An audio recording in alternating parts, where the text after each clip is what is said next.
Relax. So I can move the chair up and work. Relax. Yes.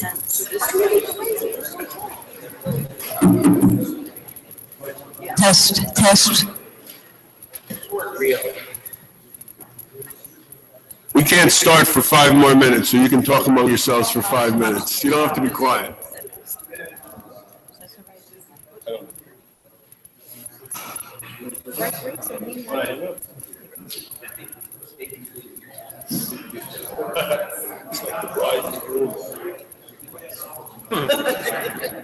I'm ignoring all conversations today.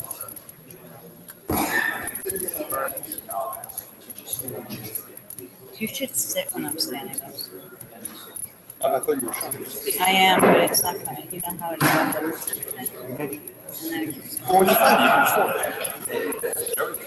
Yeah. I'd like to. Have that in there. I hear you. Here it is. Yep. I missed it.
You'll be in the beginning.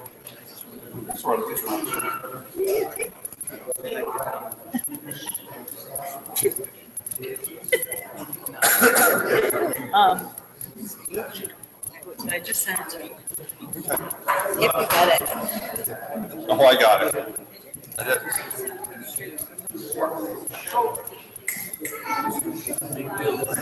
Yeah, it's all relatives. The guy that last year, well, it's not that, he's a last architect who was executive.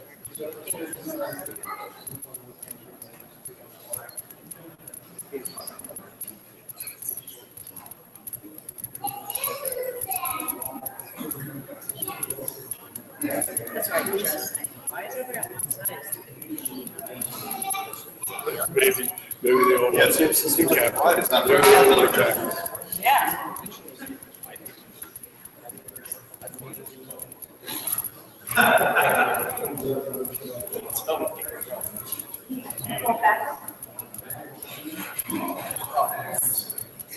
There are other landscapers. Carry brakes.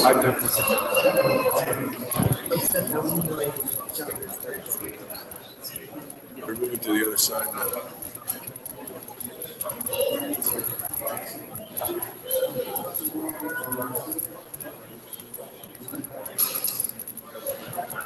Have you been to a swimming camp?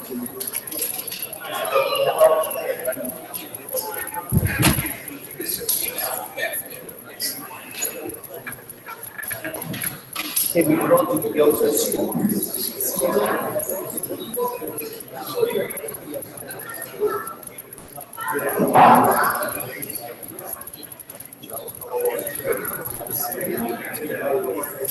How you doing?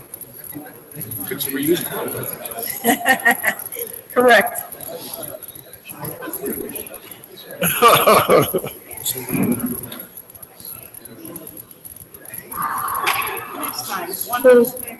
Hey, just protocol.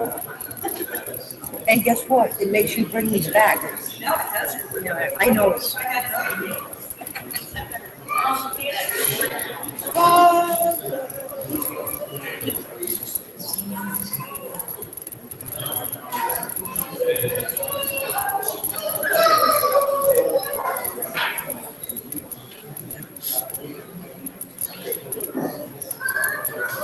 And then the other thing is, life requires some courage. And then the other she won. No, she didn't.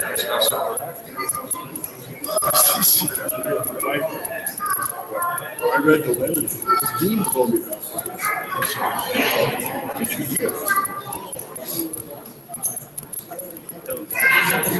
I know.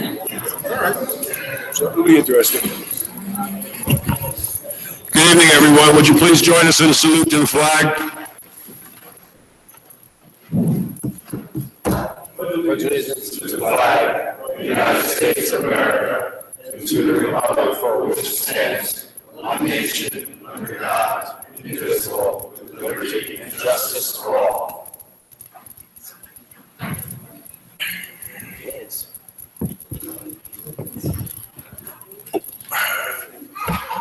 Sorry, I'm going to ask everyone to stand again.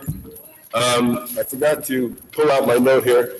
We're going to ask a moment of silence for two folks who passed away in the last 10 days.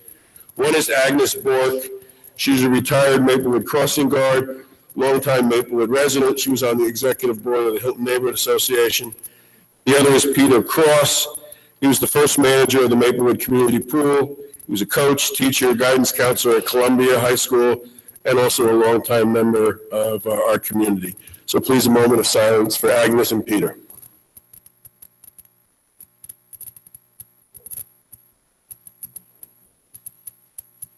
Thank you.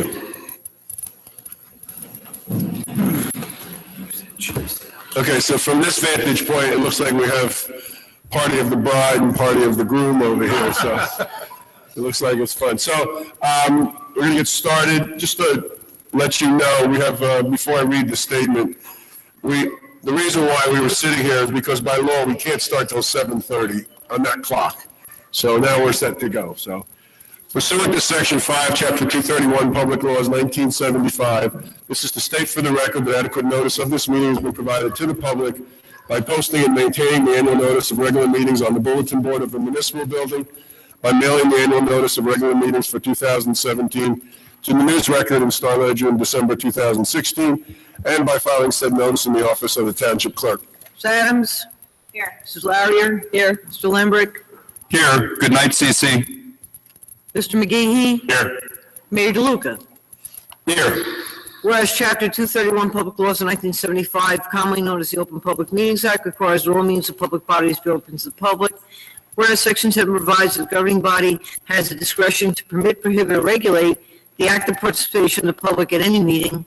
Whereas the desire of this governing body to comply with the provisions at the same time to conduct its business in an orderly and expeditious manner, now therefore be resolved by the Township Committee, Township Maplewood does hereby prohibit, except as set forth in the formal agenda, active participation in deliberations of the governing body by the public, and except as otherwise prescribed by law, does limit the public to the observations of the actions and discussions of the governing body at all of its regular and special meetings. So moved. Second. Mrs. Adams? Yes. Mrs. Larrier? Yes. Mr. Lembrick? Here, yes. Mr. McGehee? Yes. Mayor DeLuca? Yes, thank you. And good evening again, everyone. Welcome to the February 21st meeting of the Maplewood Township Committee. I'm going to run through the agenda just so everybody knows at what point you can get engaged. Our first item of business will be appointments of 8 people to various boards and committees. And at that point, I'll call names up, come up here, just tell us who you are, why you're interested in being appointed to that committee. It's a pretty easy process. And then I promise you don't have to stay for the rest of the meeting. If you want to, you're fine, but once we appoint you, you can go home. We then have a short presentation from the Maple Woodstock folks. After that, I'm just going to make a couple of comments on the Avalon Bay housing development. We had the fire there a couple of weeks ago. Then we'll have our first public comment session. What we're going to ask is anyone who wants to speak on the leaf blower issue not to come up at that time. So we want to just reserve the first public comment session for anything other than leaf blowers. So if you want to come up and speak to the Township Committee on any matter other than leaf blowers, you can come up and talk to us at that time. We're then going to consider the introduction of a new ordinance, and then we'll get into our discussion items. And the first discussion item is the leaf blower item. And normally we don't have people come up at that time, but we're changing the rules here. So at that point, once we get to the leaf blower item, what I'm going to ask is Ms. Adams to roughly run through the recommendations again. Okay. And then we'll ask people to come up, and anyone who wants to make a statement. When you're making a statement, all we want you to do is to give us your name and any organization you might be representing or your address. Then we have quite a few other agenda discussion items talking about fees for parking and traffic, the pod ordinance, rental registration, affordable assisted living proposal, slave-free community project, coalition against bigger trucks, and then we'll be discussing the 2017 capital budget. So all those discussion items they'll come relatively quick, so you're not going to be here a long time, unless you talk a long time. But we'll get to the leaf blowers fairly quickly, and then we'll get to these other items after that. Then we have our consent agenda. We're taking off the Affordable Care Act and voting on that separately. So the other items on the consent agenda are approving bills and claims, awarding a contract for leaf disposal, and approving minutes. Then we'll have our second public comment period. If anyone wants to speak to us towards the end of the meeting, you'll have another chance. We'll have administrative reports, reports from elected officials, and then we will adjourn. So our first order of business, again, is appointments to boards and committees. And I'm going to just read off the names of the people who we are asking to come up tonight. Natalie Farfan, Susan Greeley, Leo Vasquez. You can come on up and be over here by the microphone. Gary Jones, Darnvir Gahal, close, sorry. Tom Kearns and Maura Kearns, and Leslie Franklin. Okay, so Susan, you can tell us your name. Susan, Natalie, and Leo will do you first. You're going to be appointed to the Arts Council. So you can tell us your name and a little bit about yourself and why you want to be on the Arts Council. Okay, my name is Susan Greeley. Obviously, I live here in Maplewood. I've been here almost 3 years. And I grew up in a very art-centric family. My father was an orchestra conductor and teacher.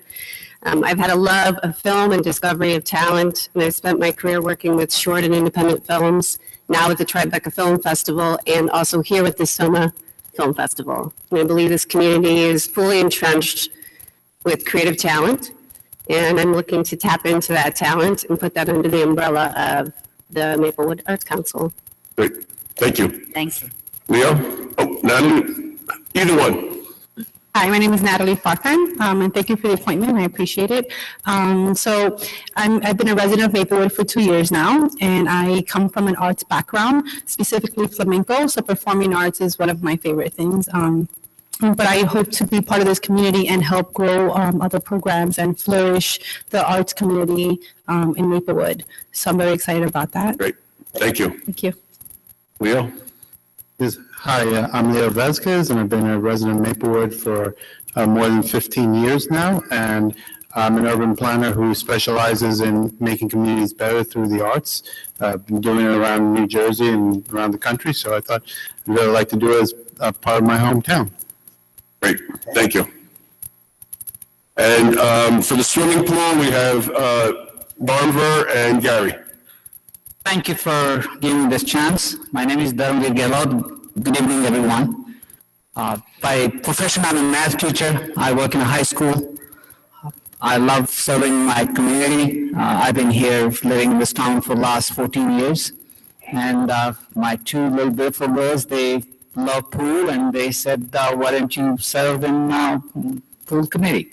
And I said, definitely. Great. So that's why I'm here. Great, thank you. You're welcome. I'm Gary Jones, and I've been in Maplewood over 15 years. And I pride myself on being a retired teacher and advocate for kids. Here in Maplewood, as you know, we have one of the best swimming facilities in this area.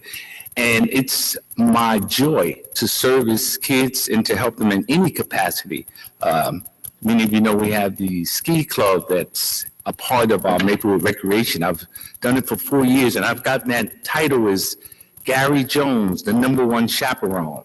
You know, kids are my business, and I like to make certain that the facilities that we have continue to be one of the best in this area. Great, thank you very much. And Leslie, we're going to be appointing you to the Green Team. Yes, thank you for the appointment. I am last and will be brief, but I wanted to let you know that I am Leslie Franklin. I have been living in Maplewood since 2004. My husband and I came here from New York to raise our family, and we're struck by the beauty of the town, and have, since we've been here, been even had a greater impact upon us by the beauty of the people that live in Maplewood. So we want to continue to raise our kids. We have twins in the Maplewood School District. Keep them focused on the beautification of the environment and making a sustainable environment that will be here for them and for their offspring as well. So, thank you. Great, thank you very much. Mrs. Larry, the Kerns weren't able to be here tonight, but you have cleared with them that they do want appointment? Yes, I have. They were actually very anxious to get appointed, so I would recommend that we appoint them. Okay, can we get a motion to appoint all 8? So moved. Second. Any discussion? Please call the roll. Ms. Adams? Yes. Mrs. Larrier?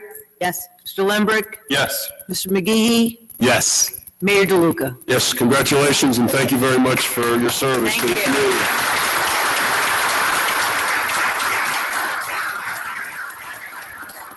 Okay, next up, we have a presentation from Maple Woodstock team.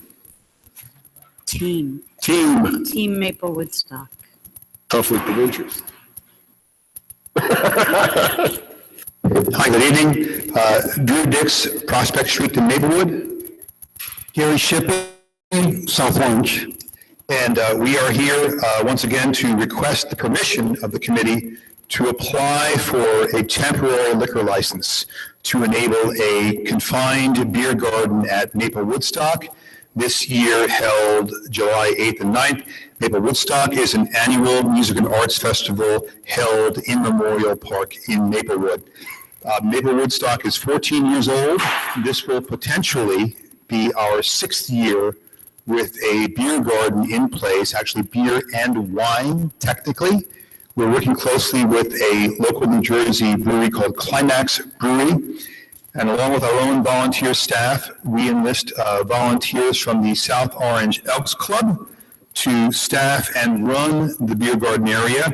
And we split proceeds with them that they use for their various community service projects. Maple Woodstock works closely with the chief of police. Is he here tonight? Yeah. Right over there. Okay. Maple Woodstock works closely with the chief of police to ensure that we are meeting the police department's requirements for security and ID checking and so forth, and will continue to do so. He's the boss of that. And we finance that 100% other than the officers that are on duty regularly during the day. Any additional police, Maple Woodstock finances, not the town. Proceeds from beer and wine sales help finance the overall event and have been instrumental in helping it grow. Great. So your request is once again to allow Permission for the Township Committee to apply for a temporary liquor license for those 2 days. Right. 12 p.m. to roughly 9 p.m. each day, Saturday and Sunday. And just so everyone knows, the reason we have to give permission is because alcohol is not permitted in a public park. Correct. So we're making an exception by allowing this to occur. Any comments? Just one. I, of course, totally support Maple Woodstock. There were a few issues that I have discussed with Drew and Gary on maintenance, or not necessarily maintenance, but follow-up, cleanup, and current, like, things that happen at the park during Maple Woodstock. And they've committed to making sure that certain things, including with the beer garden, get maintained or put back as closely to the way it was found, and with their vendors. So they had some vendor issues. And I just want to see this continue as long as possible. So I don't want anybody to have any reason to make it not happen. So, but I'm confident that the leaders of the organization that's running this are more than willing to work with us and make sure that everything is kept the way it should be and maintained the way it should be. So, wanted to make sure. So does someone want to move it in a second, then we can see if there's any more discussion? I'd like to make a motion that the Township Committee grant its approval to Maple Woodstock to apply for the temporary liquor license. I'll second it. Okay, any discussion? Mrs. Loudier? Yes, true to form, as has been my habit in the past. While I do support Maple Woodstock, I think it's a wonderful event, and everyone in our township really does love it. Everyone in neighboring townships love it, and I think you guys actually do a phenomenal job.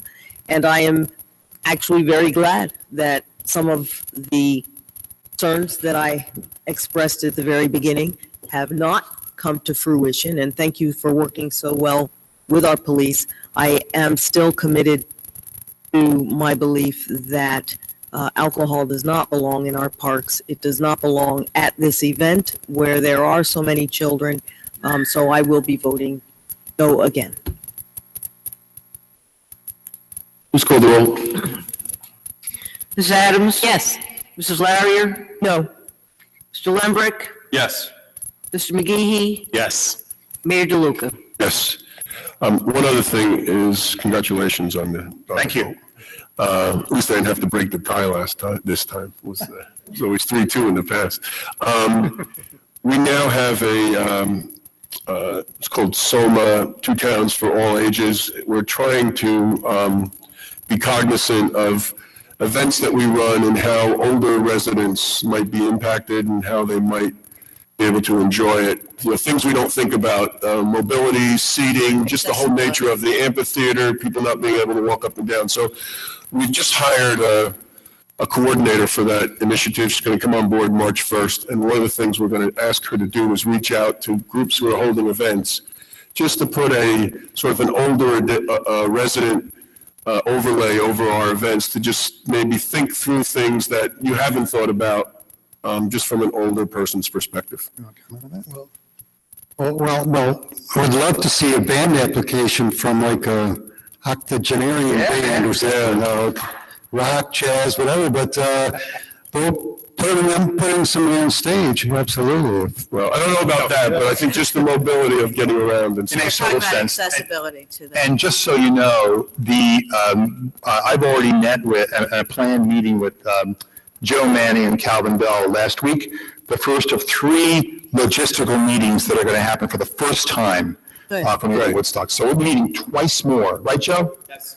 Before the event, to ensure that things like these are implemented in a consensus manner, and anything new comes up well beforehand, and we all can proceed right to the event. So you won't be calling me 2 days ahead of time, or the night before, I think. I don't know, it depends what happens. Yeah, I guess so. We'll see what we got. Great, thank you. Thank you. Thank you. Thank you for the event every year, too, by the way. Okay, I just want to bring everyone up to speed on the Avalon Bay development and the fire that occurred on February 4th.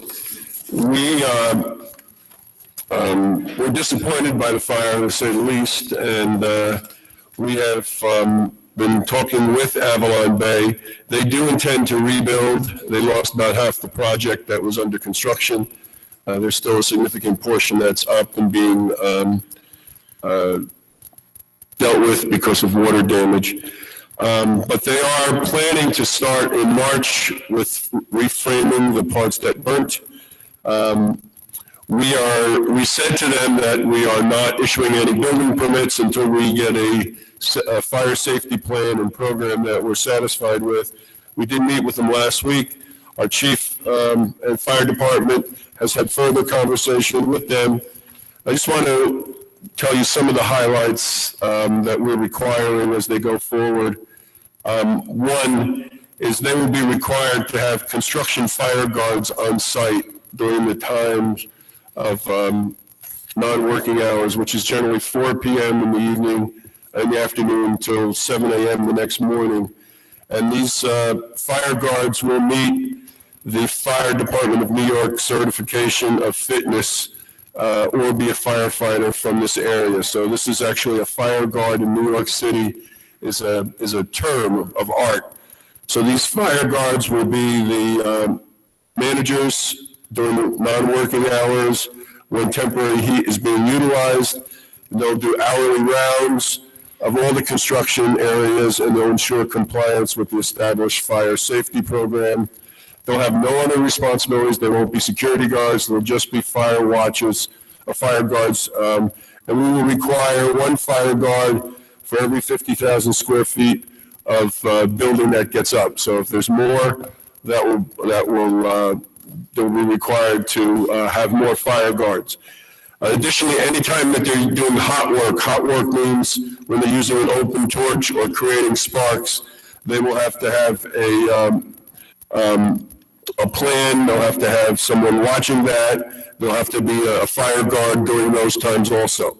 And that is to watch what goes on during the work, and for 30 minutes after the work, the fire guard will inspect the work that was done to make sure there's nothing that has potential of going up in flames. This fire, the prosecutor has not released the cause of the fire yet. We do know that there were propane heaters being used on the floors to keep and maintain the heat in the building. Once you paint and spackle the apartments, you have to keep a level of heat so that they don't crack. So that was, the propane heaters were being used for that. We will not allow propane heaters going forward. Any temporary heat would be required. That is required will be indirect heaters. They will be positioned outside the building with ducts running to the facility itself. So there will be no more open fires in the buildings. They'll all be outside. So again, no propane. These generally are done, these heaters are generally kerosene heaters and diesel heaters, and the heaters will be monitored by the fire watch. In addition, the fire watch will be working through the building, watching what goes on there. They will have to ensure that the fire safety systems are installed and all the doors are installed, the fire doors, and that all the fire doors are kept closed. That's going to be mandatory. We're not going to allow them to prop open the doors during work. We need these fire doors closed. That was some of the problem for the parts that were new, is the fire doors were propped open because of the workers, and that just allows air and fire and water to go through. Additionally, the Avalon is to provide weekly updates on the status of the sprinkler system, the standpipes, and the firewalls, and any other safety issues that are identified regarding fire department operations. So we will be working with Avalon Bay to make sure that they adhere to these requirements. As far as the structure of the building that remains, there are engineers now evaluating that, both the structures, the residential structures in the garage. We have hired a temporary engineer that Avalon has paid for to review their findings. We want to make sure before anything goes forward that all those structures are sound and ready to go.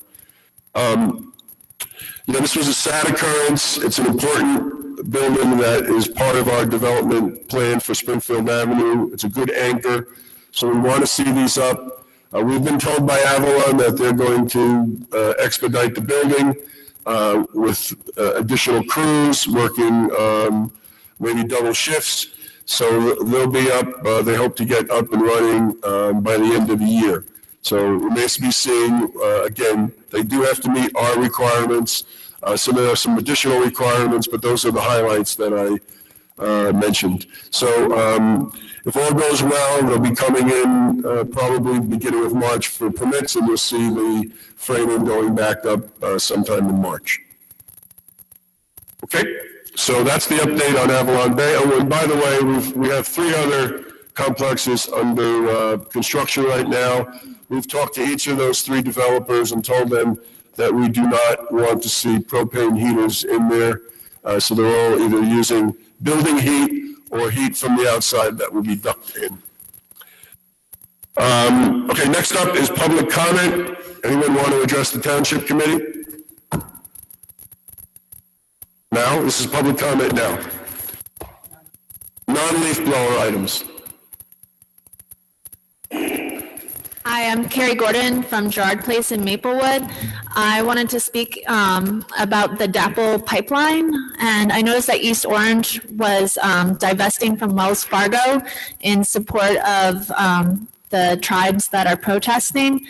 So I was hoping that if Maplewood invested or did their banking through any of the banks that invested in this pipeline, that they would consider divesting from Wells Fargo, Bank of America, Chase, PNC. There's a list you can find online of all the banks. Thank you. Thank you. We have a finance committee meeting tomorrow night, and we'll put that on the agenda and have a conversation about it. Yeah, do we know which, I mean, I know we have something with Valley National. Do we know which banks the town has accounts with or does business with? Yeah, we'll get that tomorrow and find that out. It's mostly Valley. That's what I thought. Okay. Anyone else want to address the Township Committee? You can come up and just sit up here. Hello. My name is Carol Buchanan. I live at 121 Lexington Avenue. And I've been away for a while, or I would have spoken about this earlier at an earlier meeting. Our neighborhood has many more people walking their dogs nowadays. And it's great because, as we know, it's good for a neighborhood when people are out and about. Also, people tend to stop and talk to someone walking a dog. So we have the opportunity to meet our neighbors. But I'm here to speak about a disturbing situation in the Hilton neighborhood, one that could happen anywhere in our town. In the last several months, there have been 4 incidents where a resident has been bitten by a neighbor's dog. Several months ago, a Hilton resident and a dear friend of mine was brutally attacked by 3 pit bulls while she was walking in our neighborhood. She was actually saved by a passing truck driver when he got her into his truck. Police detectives came to the friend's house, and quite soon after that, the dogs were removed, and the 3 pit bulls plus 1 other one were euthanized. Perhaps the township was able to take immediate action because of the brutality of the bites or the agreement of the owner to give up the dogs. I'm not sure. My friend missed several weeks of work. She went to physical therapy for several months, and you can imagine the emotional impact it has had on her. In December, a pit bull who had no license or shots caused 3 dog bites, one when the dog was even on a leash.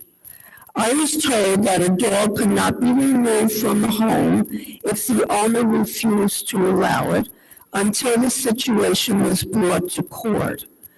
The court date was set for about a month after the dog bite incidents. Eventually, as I understand it, I'm not sure because I was away, the owner was convinced to let the dog be removed from the home, and eventually I think it was euthanized before the court hearing. I'm here to ask the Township Committee if it would be possible to establish a fairer procedure that puts the welfare of the dog bite victim ahead of the wishes of the dog owner?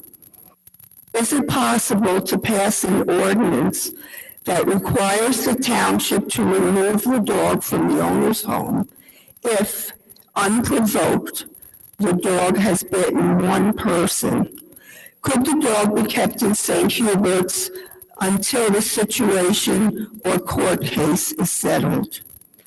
Also, there are probably other dogs in Maplewood who have not received shots or been licensed, as was the case in the second incident. Also, a dog should be kept on a leash when walking and should be kept on some sort of restraint if left in the owner's backyard, because that's how these dogs, the first incident, got loose. They were not restrained properly. I hope that I'm lost my place. A dog should be kept on a leash, I said this, or some sort of restraint. Would it be possible to establish a more stringent procedure for checking that dog owners are aware of and following the laws? I hope that our health officer and the township committee would be able to devise a plan for this situation that is legal and cost-effective. There's no reason why a Maplewood resident should live in fear of a neighboring dog for even one day. Thanks for your attention. Thank you. Thank you. Thank you. So we'll bring that up with Mr. Rowe and the Board of Health meeting. Just so there was a court order. We did go get the dog. Eventually the owner, we took the dog. He didn't want to give it up, but we took the dog, and the dog was euthanized. I think that I agree with you. There needed to be a better procedure. It went on a little bit too long. Jones. Gary Jones, 7 Villa Terrace, Maplewood, New Jersey. You know, I'm kind of glad that I'm here tonight in terms of the update for the Avalon housing development. Last year, during their construction, by being at the pool with your family and out lying on the grass and enjoying the festivities of our pool, the dust, the noise, it was unbearable. So my thinking is now that the 4th of July is coming up, and I know they're on the press, as you were saying, to try to get this project done. What about those holidays that the families on any given day when a holiday comes, we have many more families there celebrating out, kids party, but the dust coming from the Avalon seems to be overwhelming, along with the noise. Is it possible? I know we can't black out any days or any Mondays. I know July 4th is a Tuesday, but it's going to be really celebrated probably that Monday so I'm thinking, is it possible to get them to not restrict work, but come up with something to maybe barrier our pool where the soot and the dust and the things don't just blow up? Because when you're lying there, you get a real bad whiff of a lot of the gases that they're using with the trucks and a lot of the sawdust and everything. So I think, because now I'm going to be on the committee of the swimming committee, so it makes sense to think about it now.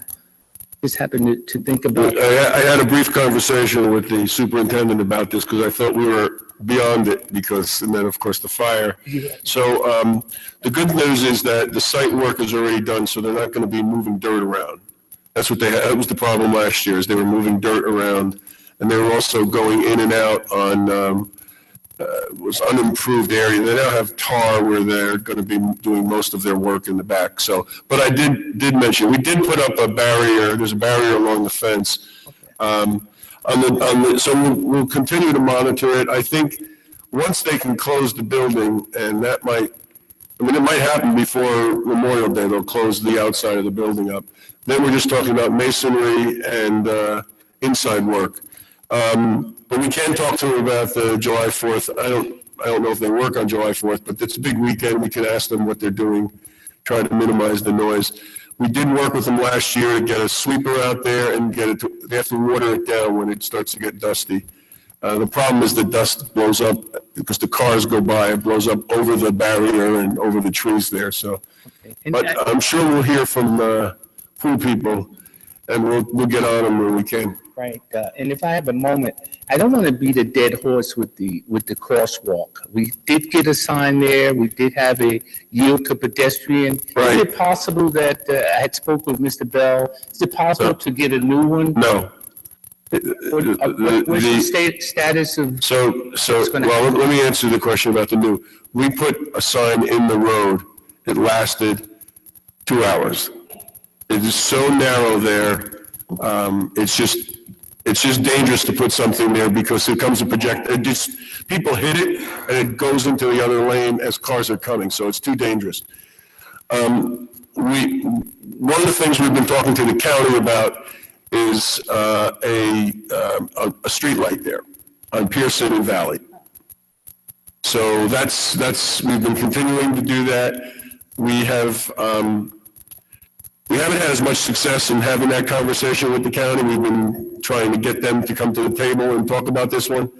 But that is our plan right now, is to do a joint project with the county to get a light there, not on South Pearson, but on Pearson, which is a block up, Pearson and Valley, but it's got to be a cost share between us and the county. It's a fairly expensive deal.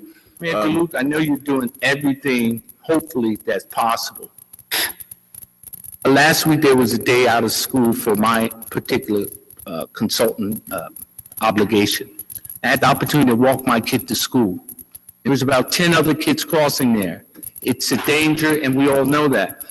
Is it possible the same yield to pedestrian sign could be there, but not in the center of the street, be closer to the curb where it still alerts drivers? It can't be in the road.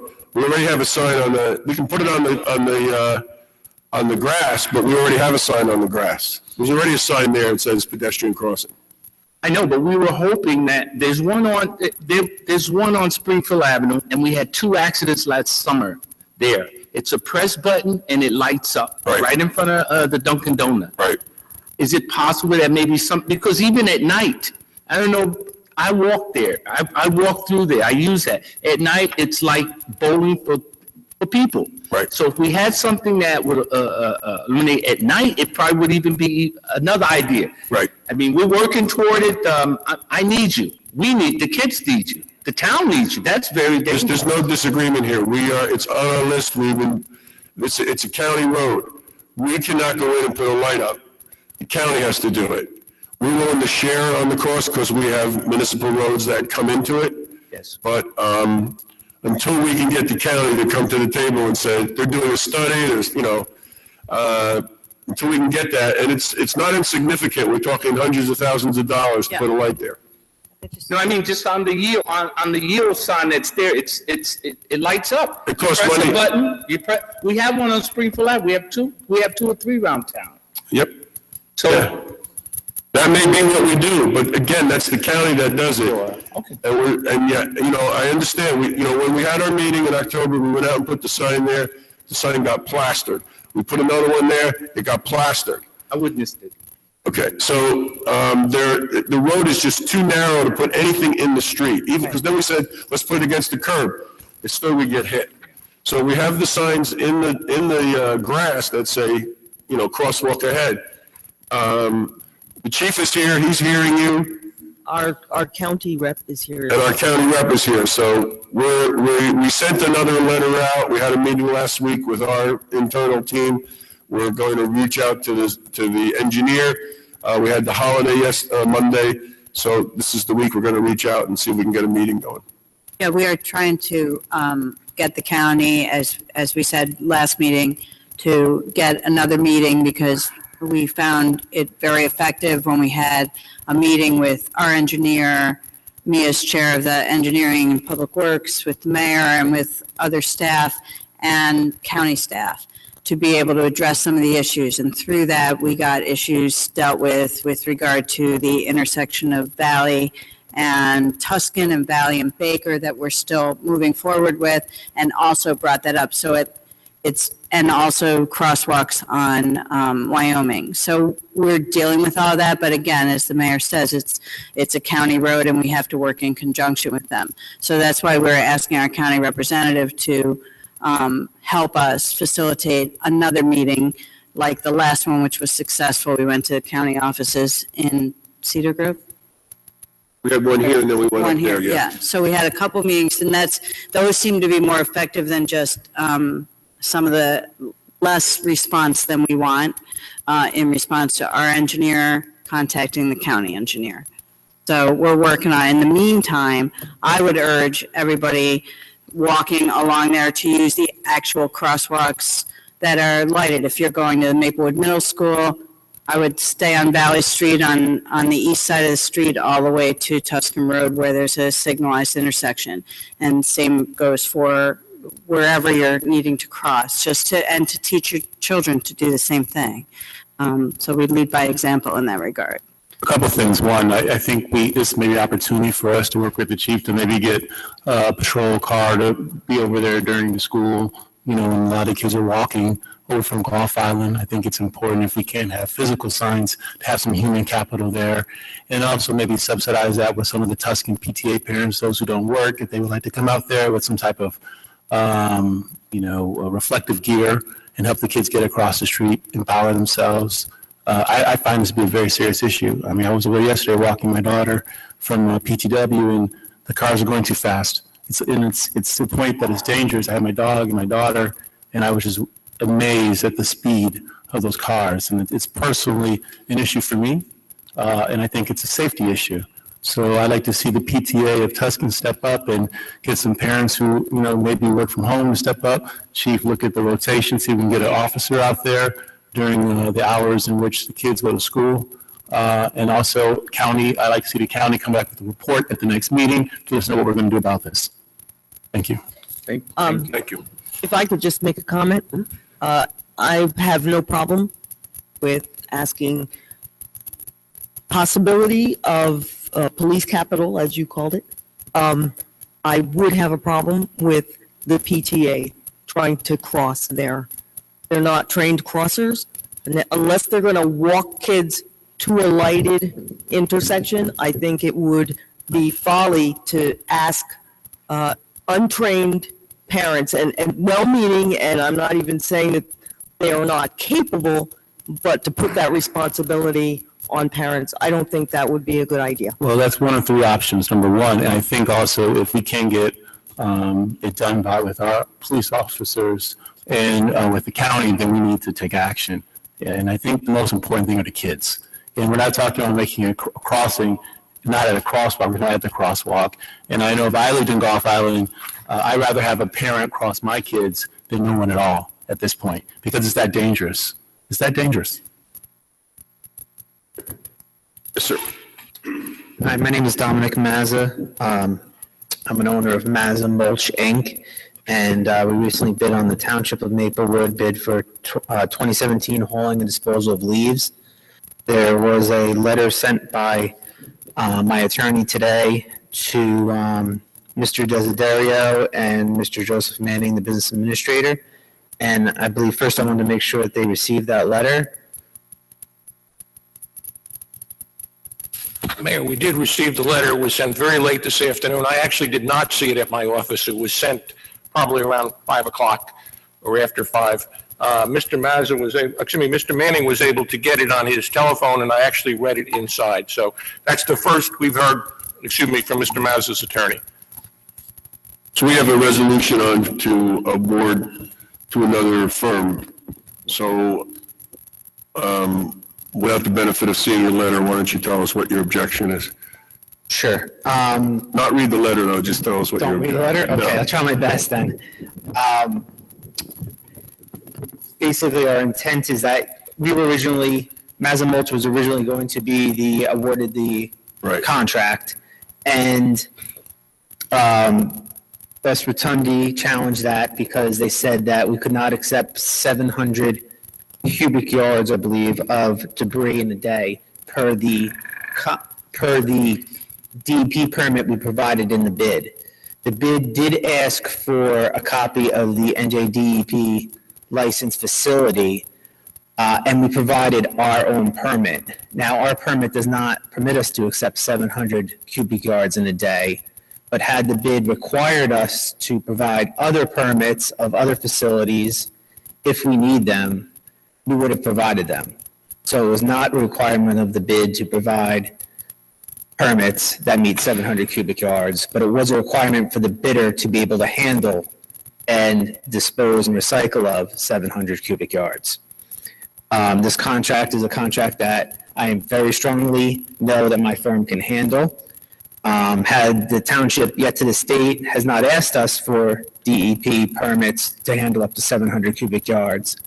But as part of the letter, we provided another facility that would aid us if we had to take that amount out of the township in a single day. So we're going to have to be guided by our attorney because we have a resolution up there. So why don't we talk about this when we get to the resolution? Right? Yeah, I mean, in fairness, getting a letter at 5 o'clock tonight is grossly unfair. Okay? I don't know when you retained your attorney, okay? But getting a letter that late tonight, knowing that, is just fundamentally unfair. And the bottom line is, okay, we'll talk about it when we do the resolution. Yes. So if I may comment, and I'm very sorry you did get the letter that late. There was much back and forth on this bid, and many times I was only offered a day or two to respond, in which we did timely every time. There was a question on my firm. I think we responded politely and, in time and provided everything that the township wanted. So I am going to ask that the township tonight the council do consider either postponing making a decision tonight or awarding it to my firm.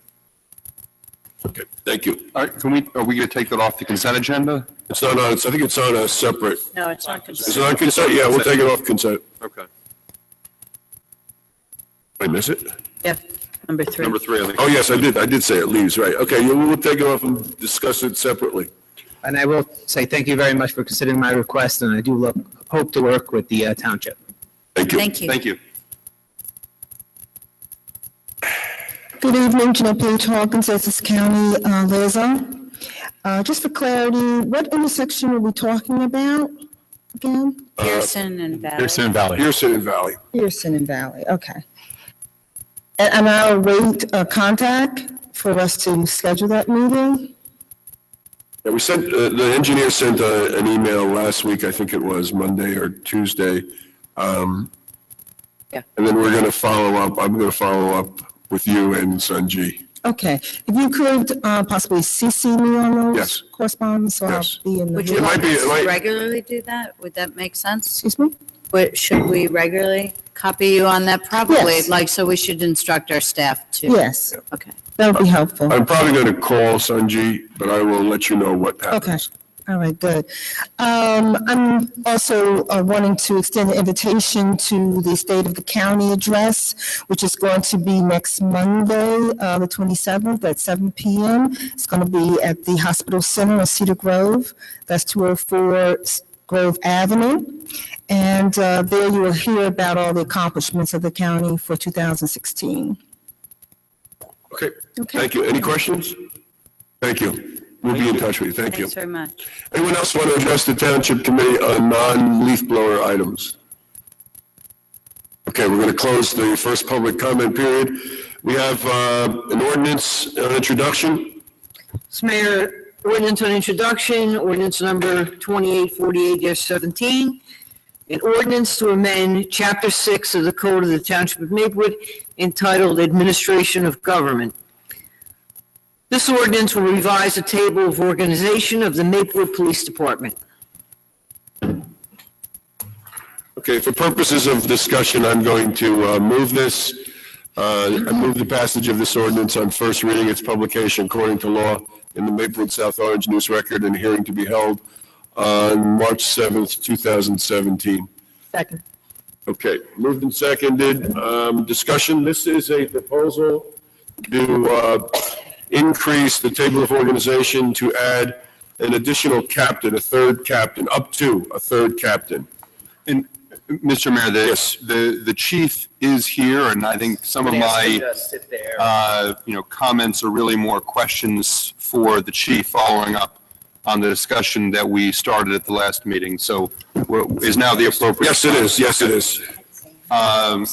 So, Chief Semino, thank you for being here, and thank you for your very thorough and considered response to the questions that I put forward at the last meeting, including your review and analysis with respect to the South Orange Police Department study from about 5 years ago, and my request to sort of, compare and contrast in light of some of the recommendations in that report and the similarities between our two communities. In light of that, I do appreciate you going through that and some of the distinctions that you drew, and I have a few follow-up questions to that. And if any of these are questions that you're not in a position to answer here, obviously let me know, and maybe we can do that subsequently as we did the last time. Sir. So one of the points that you made in your response to my question in the submission you made to the Township Committee had to do with the comparative population of the two towns, the fact that Maplewood has a larger permanent population. And one question that I'm hoping you might be able to address, and maybe have enough familiarity with South Orange's operation as a neighboring community to be able to address, is not included in the roughly 16,000 people in South Orange for population purposes, is the fact that for 7, 8, 9 months of the year, they have 9,000 to 10,000 students on campus at Seton Hall, which takes their population up to about the same as ours, if not higher during those months, which is the majority of the year. And I'm just wondering, to what extent does that impact on police services, and might that serve to make the difference in population not as great as just looking at the census numbers might indicate? It's somewhat difficult to say without fully knowing how South Orange may patrol that campus, but what I could look at is only based upon the numbers of calls for service that they generate, which are different than the calls for service measure that we use. The only thing I can say to that, Mr. Lembrick, is that the campus is self-contained and has their own security. So I'm not aware of what level of demand that places on the South Orange Police Department for other services that might be provided by us, by our residents, whereas possibly their security personnel may be providing some of the ancillary services that a police department would provide. But I really have no way of knowing exactly what that is. Okay, and to follow up, because you mentioned calls for service and the different metrics perhaps that the two departments use, and I'm just wondering, in the statistics you provided, you talked about calls for service in Maplewood, and you talked about police activities or officer assignments. I may be mixing them by town, so let me look at your report. But you talked sometimes giving statistics for police activities, other times for officer assignments, and other times calls for service. And I'm just wondering if those are synonyms, or if there's a reason, if there's a distinction between those. And I just want to make sure we're comparing apples to apples, or at least know if there's apples and oranges, which is which. Right. In the South Orange study, they refer to calls for service. We do not use that same measurement because our CAD system measures police activities or events. An event would be anything involving a police action. So that could be an officer assigned to a school post, an officer responding to an alarm call, an officer at a DARE class. So the full range of police activities are captured in our system. I am not aware of what method the South Orange Police Department uses in their calls for service measurement. So that would be the difference that I could explain to you. I don't know that their coding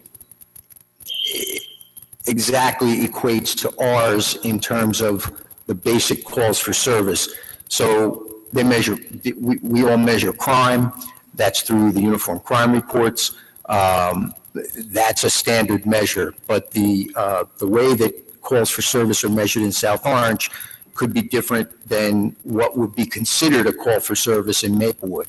And I can tell you that a lot of the activities that we do are through proactive assignments where our officers are assigned to special areas of town to proactively attempt to suppress crime or do traffic enforcement, as was spoken about earlier. We document all of those activities, and I'm unsure whether South Orange documents those activities the same way. Okay, so when we say that the Maplewood PD had 60,000 police activities, and in 2011, South Orange Police had 12,400 calls for service, we're not necessarily, it's not really 60,000 versus 12,000 of the same thing. It's just, we use different metrics, so there isn't a way to compare apples to apples because we're measuring two different things. Right, we document more activity. Okay. I don't know that they're documenting things the same way as we are. Okay, fair enough. In your response, one of the things you mentioned was accreditation. Yes. Through the New Jersey State Association and also on the Commission on Accreditation in Law Enforcement. Yes. And I'm wondering if you could explain the difference that makes for our department versus South Orange, and in particular, how it might impact personnel needs, if at all? Right. Well, the accreditation process requires more documentation than what we had formerly done as an agency. So that means that there are specific standards, I believe it's about 110 different standards that are established as best practices statewide that were developed based upon CALEA standards, CALEA being the Commission on Accreditation for Law Enforcement, which is a national standard. However, they have some over 400 standards that have to be met to do a CALEA certification. So there is less of a requirement for maintaining as many standards in the state. But what that requires us to do is it requires us to have an officer who monitors that regularly and takes samples of the documents that support the standards that we maintain. Those are then reviewed periodically when we come up for reaccreditation. So there is a personnel commitment to doing those extra duties, as well as throughout the organization, those standards have to be considered and observed and maintained, because to maintain the standard, the officers have to abide by them, and that means that it has to work from the line officer, be approved by a supervisor, reviewed. So there's an additional responsibility there for reviewing and maintenance of those standards. Okay. And Chief, would it be possible for you to summarize for us, because I have no background with this sort of accreditation, what benefit does Maplewood get from our police department being accredited by these associations? I believe that we receive a discount in our JIF cost because we do adhere to best practices. When you say JIF cost, what is it? Joint Insurance Fund. Okay. Basically, because those practices are in place and they're recognized as best practices, I believe we do receive a benefit of some type from the insurance. Okay. That's very helpful. You mentioned, I believe you mentioned this last time when you were here, and you also mentioned it in your memo to us, that one of the current two captains spends a significant portion of that captain's time dealing with internal affairs matters. And I know one of the things, and I don't have the report in front of me, so I don't know whether it was mentioned in the report as a recommendation or whether it's just something that South Orange has done, but South Orange used to handle the IA affairs at the captain's level, and then when they reduced from two captains to one, IA matters are now handled at the lieutenant rank. And I was wondering if, if we don't have the third captain, which I know is what you're asking for, but if we don't have the third captain, do you think, from the perspective of the leader of the Maplewood Police Department, that it would be possible to shift some or all of the internal affairs duties from the captain's level to the lieutenant level? And if not, why not? Okay. The ability to shift some is a possibility, but that is actually done to some extent now. But for higher level investigations where there are lieutenants that may be the focus of those investigations, the captain becomes, if you will, the tiebreaker, because they are of a higher rank and command the higher responsibility and basically can order the lieutenants what to do. That's the rationale for having the captain at that level provide that that duty. Okay, but are you saying that to some extent we already have some of the internal affairs handled at the lieutenant level, or just that that's a possibility? Well, based upon the Attorney General's guidelines, low-level internal affairs complaints, such as a demeanor complaint, meaning someone gets a summons and they felt that the officer didn't speak appropriately to them, those would be handled by first-line supervisors. And that's just part of the structure of the AG's guidelines as it is today. Okay. And the timing issue, I know you addressed this last time, and I apologize if I'm making you repeat yourself, but in terms of timing,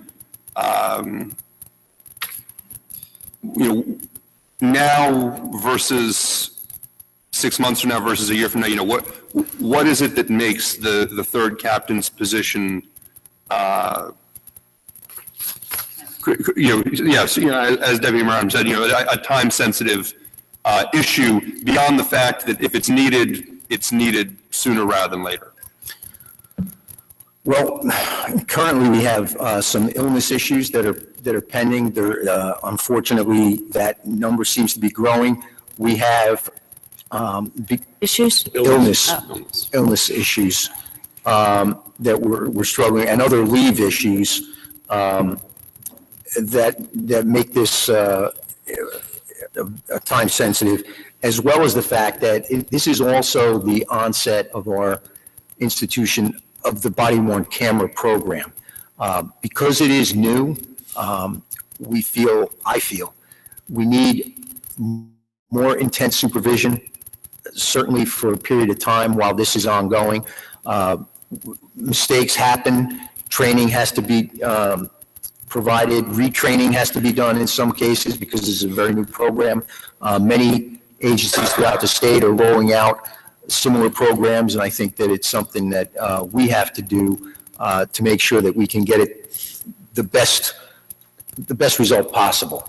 And that's primarily why I think it's so important that we have this done as soon as possible.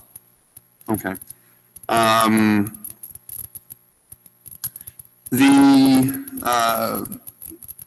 mayor, I believe, asked a question at the last meeting, and I wasn't sure that we got an opportunity to hear what you had to say about it, which was, if we were to do this, the original assumption was adding the third captain and then sort of backfilling at each level. So a lieutenant goes to captain, a sergeant goes to lieutenant, and then we hire a new patrolman or patrolwoman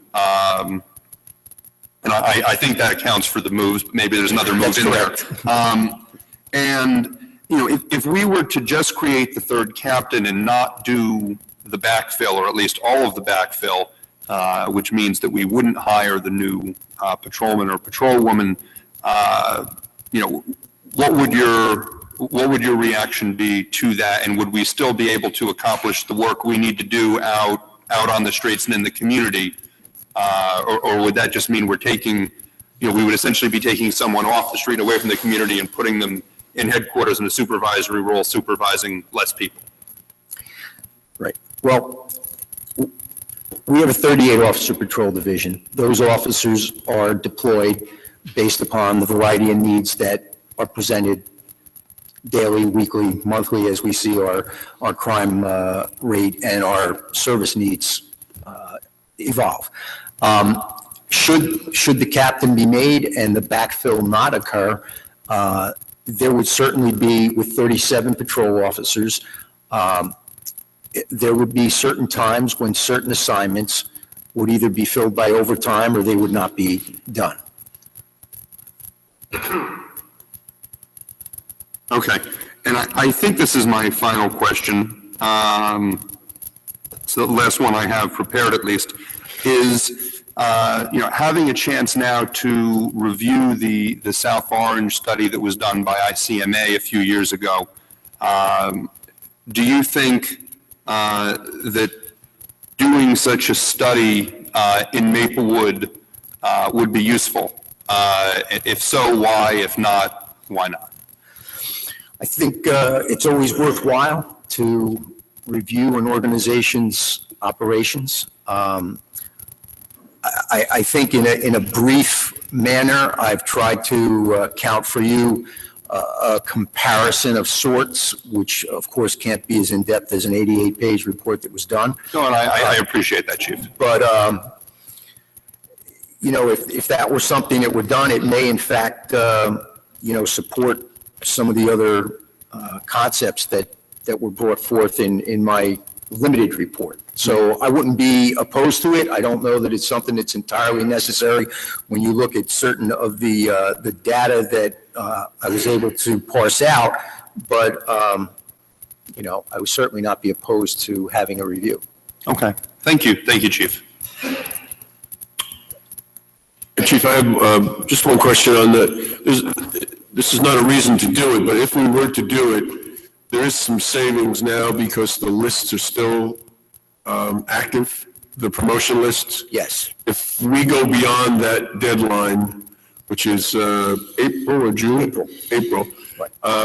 Then in order to fill these positions, the promotion, we would have to issue a test? Correct. And do interviews and all that? Correct. What would be the cost of something like that roughly? Somewhere in the area of $15,000. $15,000, okay. As well as the time lag that would be created by that. But wouldn't that take place anyway if we're going to test lieutenants who are able to or qualify to take captain's exams? Wouldn't that cost happen anyway down the road? I mean, isn't that what you were talking about? Yeah, but Captain's there's a exams? captain in line and there's a lieutenant in line. Right. Correct. So they don't need to take tests. Right, but eventually they need to take tests. So it's not like it's never going to be an expense we incur. It's just that it's not going to be incurred right now. And another question on that, the cost that you talked about, the $15K that we would incur if we actually blew by the due date, that's including all people who are taking the test, or could you segment that? So let's say, you know, to Mr. Limbrick's part, we decide maybe to promote a lieutenant to captain, but we stop there and kind of do an assessment, and then the other people, their test period fails, how much is the cost there? I understand $15K, but that's a macro number. I'm looking for a micro number. Like, Yeah, I'm not entirely sure. Probably somewhere between, it depends on the number of people you're testing. So it's not an exact multiplier like in thirds. It could be, you know, $10,000. I'm just making an estimate because I don't have those numbers in front of me. Okay, anybody have anything else? This is on introduction, it's not final. Call the roll. Oh, we have a motion. Wait. There's a motion. I moved it, and Mrs. Sorry. Larrier seconded it. So I actually do then have a little more discussion points. I hesitate to, my biggest issue with this is the long-term impact of adding a captain position. As we've seen, as I've noticed with other things in my brief term as a governing official, once you put something in place, it's much harder to take it away than it is to put it in place in the first place. So I worry about a long-standing structural change that's going to go forward year after year after year as a budgetary consideration. And I'm not sure that it's warranted now. The crime stats are down, thankfully, and thank to you for your leadership. And I feel like the illness issues, those come and go, and they are always going to be a possibility, but I'm not sure changing the structure of the organization is the response to that, or the correct response to that. And I worry about the long-term impact on our annual budget with regard to, police and fire are our biggest line items, and they're important. And I trust your leadership in many ways. I'm just not sure I agree with adding a whole nother level of, and then a backfill officer. And I've been listening, I've read your report, and it's very well thought out, and I have parts that I agree with and I disagree with, but I worry about a long-term issue here, because once we put 3 captains in, then it's a whole big process, if it ever happens, of removing that. And what ends up happening is that then we just keep growing these positions, and it's much more difficult to take away than it is to put in place. So that's my biggest hesitation in this, is that I don't know that I see or agree with the need for it at this time. So feel free to, it wasn't a question, but. Right, I understand your concerns. The only thing I can speak to, Ms. Adams, and I tried to articulate the various reasons that, are present to me organizationally that require, that require me to make this recommendation, is that, in the years that I've been here as chief of police, 16 years, almost 17, I've gone through this budget process each time. And the only thing that I can tell you is that each year I've had opportunities to make requests, try to support expansion of the department in certain ways. I felt that I've always been reasonable in my request to the Township Committee in making those requests only for the times that I could justify them, and there was a requirement for additional personnel. So this request is made in that vein. It's impossible for me to convey to you every intricacy and contingency that exists within our organization that I must deal with, but I can tell you that it's very important to me to maintain the integrity of the organization, to make a request such as this for an extra command officer to oversee these operations. This is something that does not happen easily within an organization, and I know crime is down, and I don't want to be considered a victim of our success. But the reason that we have been relatively successful over the years in seeing reduced crime is because we have been able to manage our people well. And I think we're at a point in time when we're not managing as well as we could have, and that's why I'm making the request. Okay, and I'm not by any means saying that I wouldn't consider this at another time. I'm just not, I have more confidence in you that you can maintain the integrity of the organization for another year before, and then if you see it slipping or the illness issues come up even more, or you feel like, then to come to us with this request a year from now. So that's where I stand on. Sorry. Yes, Ms. Larry. I understand. I do have a question. The way we have worded this resolution, we've said not more than 3 captains. Ordinance.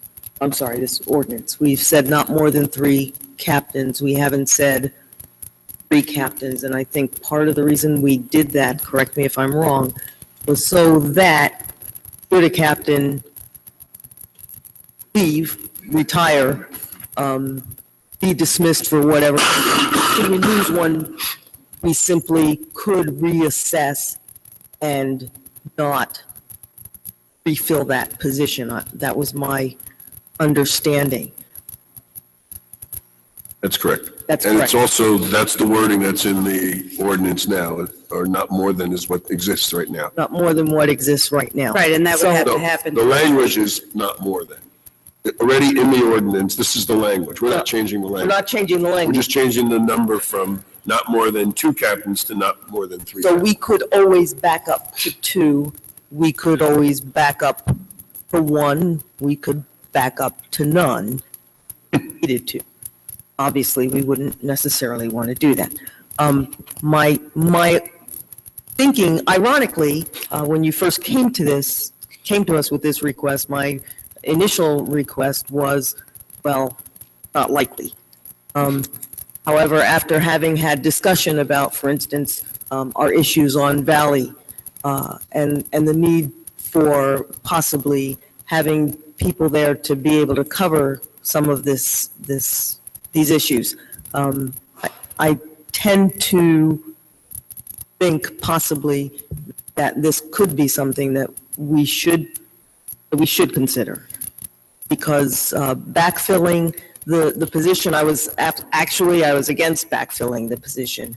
However, it seems to me that now, as we have our pedestrian safety initiative going, we are going to be asking more of the street level officers, if I can call them that without insulting them, more of the street level officers.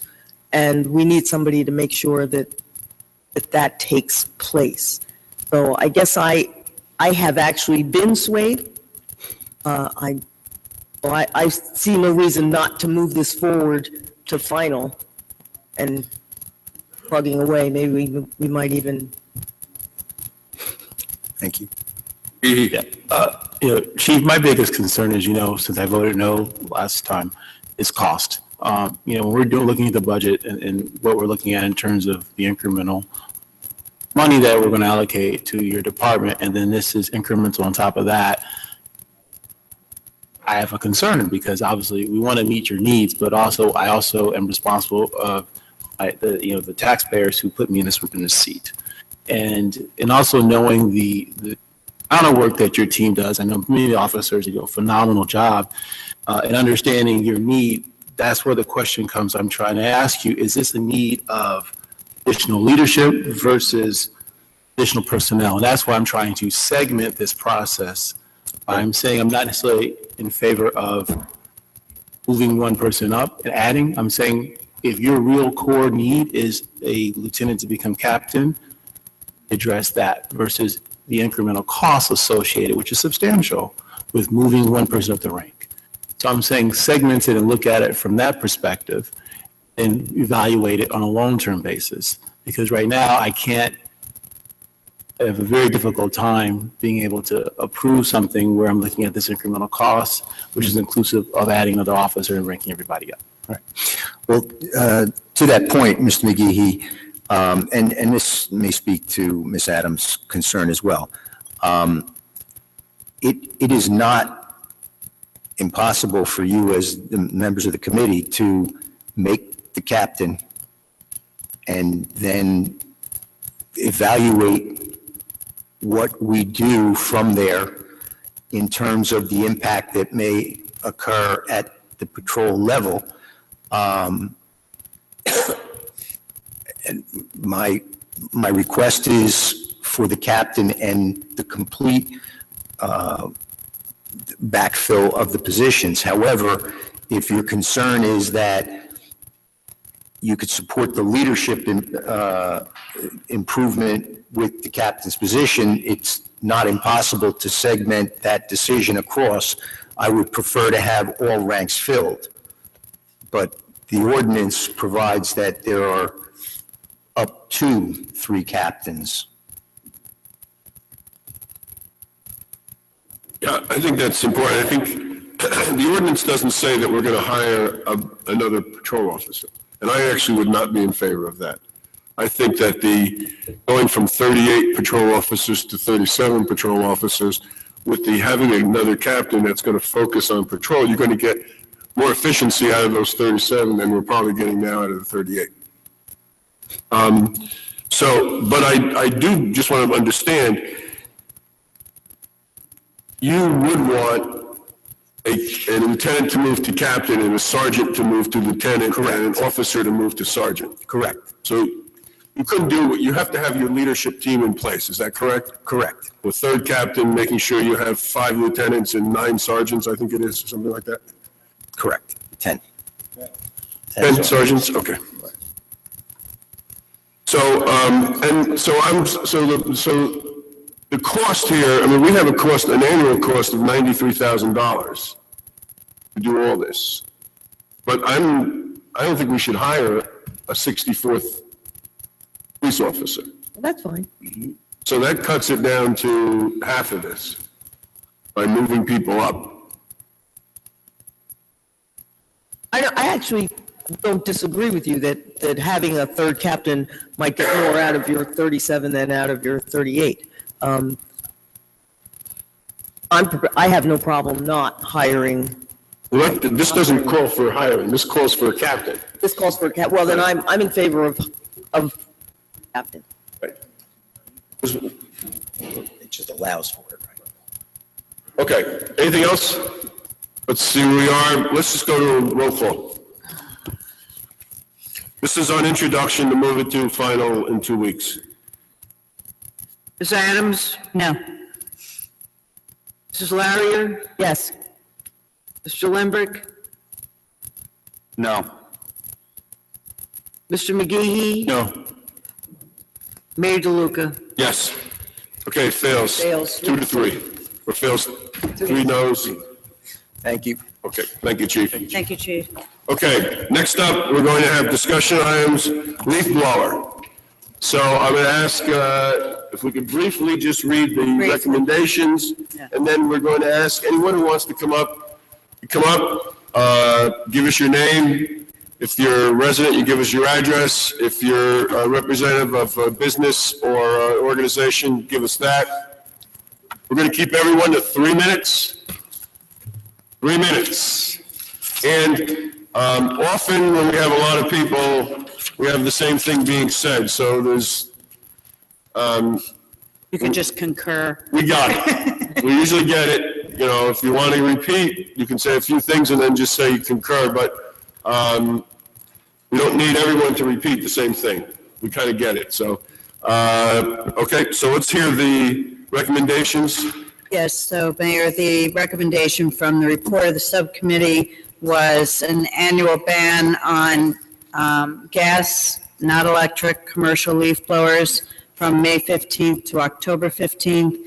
This would lift the current 65 decibel restrictions by simply banning all blowers during the summer. Then all decibel blowers are permitted for spring cleanup and for fall. Restrict the number of commercial blowers being used at one time on any one piece of property. The recommendation was a maximum of 2 blowers at a time. And I'll just move on from there. More restrictive hours of operation of commercial leaf blowers, Monday through Friday, 8 a.m. to 6 p.m., Saturdays, 9 a.m. to 5 p.m., and no permitted hours on Sundays. Leaves should not be left for more than 7 days before regular DPW pickup on the street. Require workers to wear safety equipment for both hearing and breathing. Increase fines dramatically, the suggested minimum of $500 to $1,000 for first offense.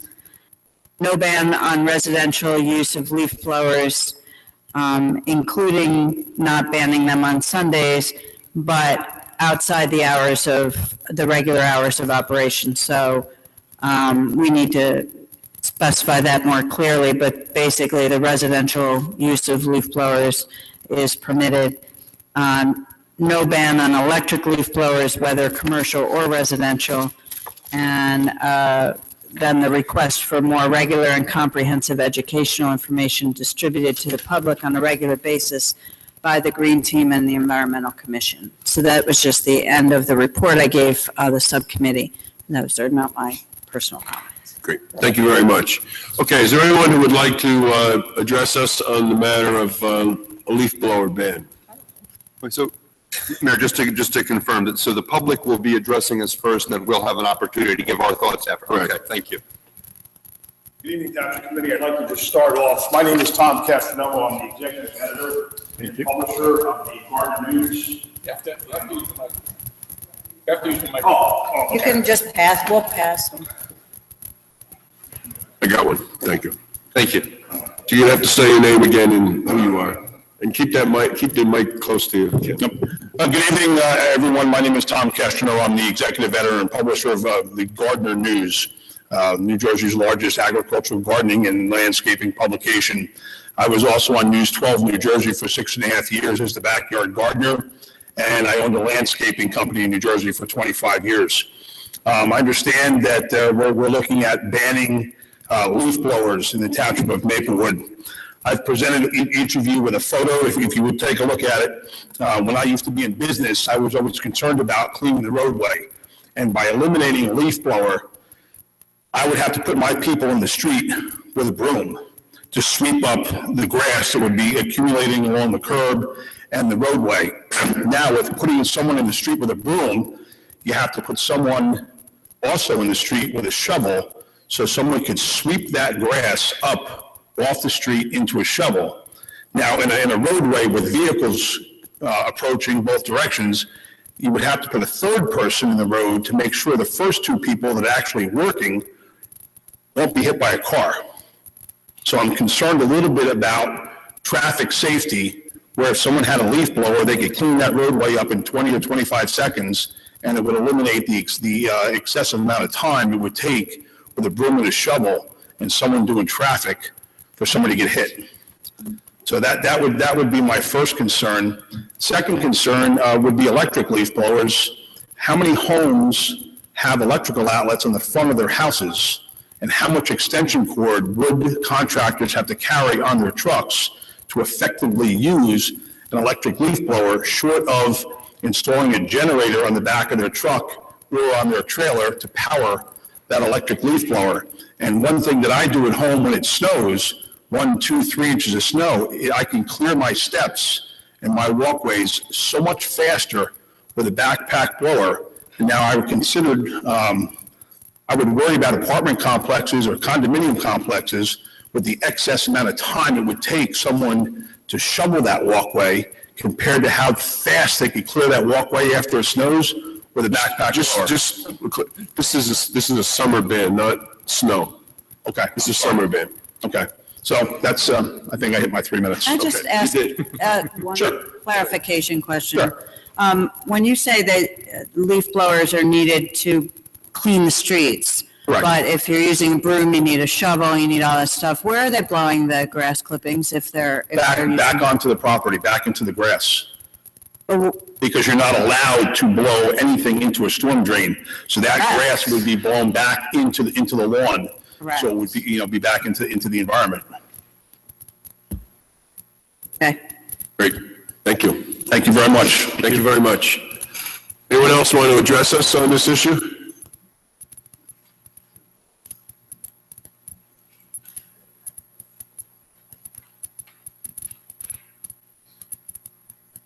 Hi, my name is Jonathan Trank, and I represent A&J Landscape Design.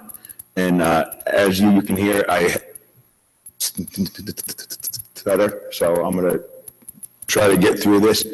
But I would just want to get through this. So the timer for 3 minutes. No worries. You've heard me speak before, so I won't get through. I won't touch on all that.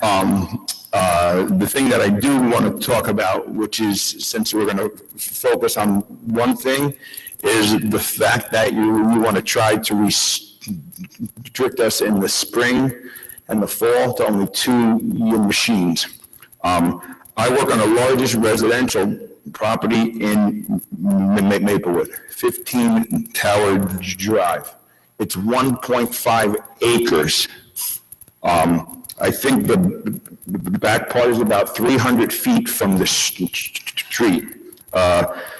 So I've been working there for quite a number of years. I left my notes over there as far as how long it took, but there was 1 year it took me 6 hours with 6 employees to do 1 fall cleanup on that home. 1 year it took 5 hours with 8 of us. So basically just cut that down into numbers. I'd have to send 2 people there for 2.5 days looking at it from a man-hour perspective. And that would depend on the day, whether it's wet, dry, windy. For a home like that, I'm in constant contact with the homeowner to make sure we're there at the optimal time. So it's most cost effective for him, and I don't want to be there a second longer than I have to because we have other homes. Each year it becomes faster and faster for us. Last year, I actually charged less money for fall cleanups than I did. So this year, he paid less for fall cleanups than he did in the years before. That's because my equipment is getting the job done faster. There's something to be said, so obviously if I'm paying more, I should charge, but we charge by the hour. So that being said, last summer I spoke to the homeowner today because I hadn't had a chance to reach out to him and touch. He said he spent an hour every Saturday morning during the summer, which I'm not really talking about the summer band, but just to let you know, he spent an hour every Saturday morning at 8 a.m. because that's when he had the chance to do it, blowing off his hardscaping because we weren't there and we would do it in a lot less. And he's not a picky person. He's not unreasonable. We spend no more time than we have to. And he even opts out sometimes at the end of the fall. If there's not a lot of leaves, he doesn't even have us do it. He doesn't have us weed whack all the edges, maybe once every third. And that's it. So if there's any limit whatsoever, there needs to be consideration for the lot size. That's for sure. The homeowner spoke to me, and he had asked me because he was not able to come. He thought he might be able to come. He told me today to say to you that there's all this conservation about the trees and who can cut and who can do this and who can do that, but you're not allowing him the opportunity to clean up after them. And I won't talk about the personal protection because I want to stay on that. We get the job done the most effective way for homeowners, not running a machine for like 1 second longer than we have to complete the job. We do it in a fraction of the time of a homeowner, which is, if I go to even a small home over where it's a 50 by 100 lot, if I go with 4 or 5 guys, I can show you GPS records. We're out of a house in 8 minutes. So, 5 times 8 minutes, or you have 2 guys there for an hour. So that's something to be thought of too. And then 2 more things, and then I'm going to be totally done. We work in Short Hills also. And as far as the municipal, you were talking about when the leaves out and all that. So they stick to the schedule to the T. They're even ahead sometimes. And this isn't talking one DPW for the other. That's not what I'm trying to say. What I'm trying to say is that, I go to a home in Short hills, and most of the landscapers go there. We have a 3-day window of when we can leave them out. So most of the time that the blowers are going in each zone is for that 3-day. And, you know, and that's it. And there are some exceptions where homeowners wanting to come every week and stack the leaves here and there. But, you know, that really narrows down the time of when the sections are hearing them. And the other thing you're going to say is by limiting the number of the machines used, I don't know if that even made any sense, you're going to lose reputable companies who work in your municipality, left and right. And the short answer to that is you're affecting my livelihood. I run my business in the spring and the fall with between 4 and 6 and sometimes 7 employees to get the job done effectively. I don't know what industry any of you're in, but say you have a business that takes 5 employees to run, and somebody says, nope, you can only use 2 employees. It's just not fair. And what, like on a home like this and some of the big homes, I'm going to pull out. I'm going to pull out of your town, and what you're going to have here is the people who maybe only own 1 or 2 blowers, and they're going to be not the type of reputable companies that you want. I've been working more and more in this town. That's all by referral. I don't advertise at all. And so that's just something to be thought of, because I know that I'm probably not going to want to stay in this town. So you're going to be left with, I don't know who you're going to be left with. But, you know, and I know that the subcommittees spoke about a lot of it. At the first meeting, I handed out, you know, my card to everyone, and I haven't heard from anyone. So I'd be happy to speak with anyone between now and when you vote. And if you would like me to hand out my cards again, I will. Okay, thank you. Thank you. Anyone else want to address the Township Committee?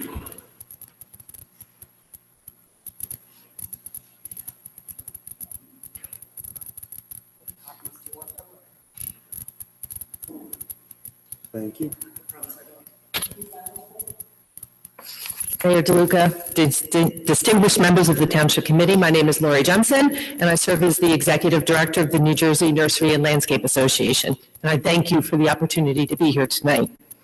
As a representative of the landscape community, we are respectfully requesting that you consider an alternate solution to your proposed leaf blower restrictions. And please consider our presence here today as our offer to assist you with that. We thank you for the research that you've done and the opportunities you've provided in the past for commentary by landscape professionals. I was here back in October, and we got out of here about 10:30 at night or whatever, so we appreciate you taking the opportunity to listen to us. We did some research as well from other states that have bans, and there was an owner of a landscape company in Massachusetts, and he said that, you know, gas-powered blowers save time for his crews, and so they save money for the landowners that are paying for the work. His quote, with the blower, you can put it on for 1 minute and blow hard surfaces off. If you did the same job with a broom, you'd be there for 45 minutes. In California, the same thing. Testimony shows that leaf blowers are basically essential for landscape maintenance professionals, and that landscape industry estimates in California suggest that it takes at least 5 times as long to clean a typical landscape site with a broom and rake than it does for a power leaf blower.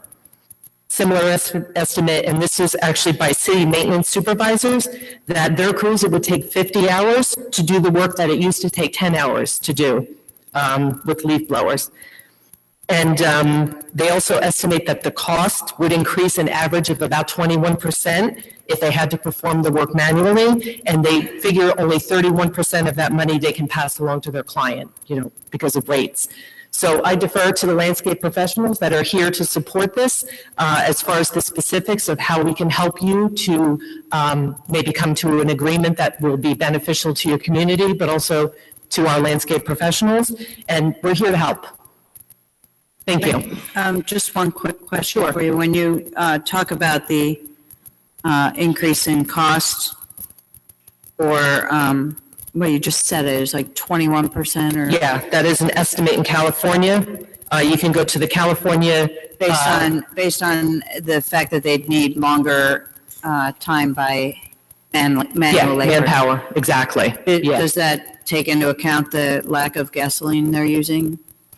So the amount of money they're spending on buying gasoline for their leaf blowers is I think increased, I would expect. it probably does, but even if it doesn't, it still, that would not make it even. In other words, you're not saving that amount of money in workers versus the amount of gas you would use.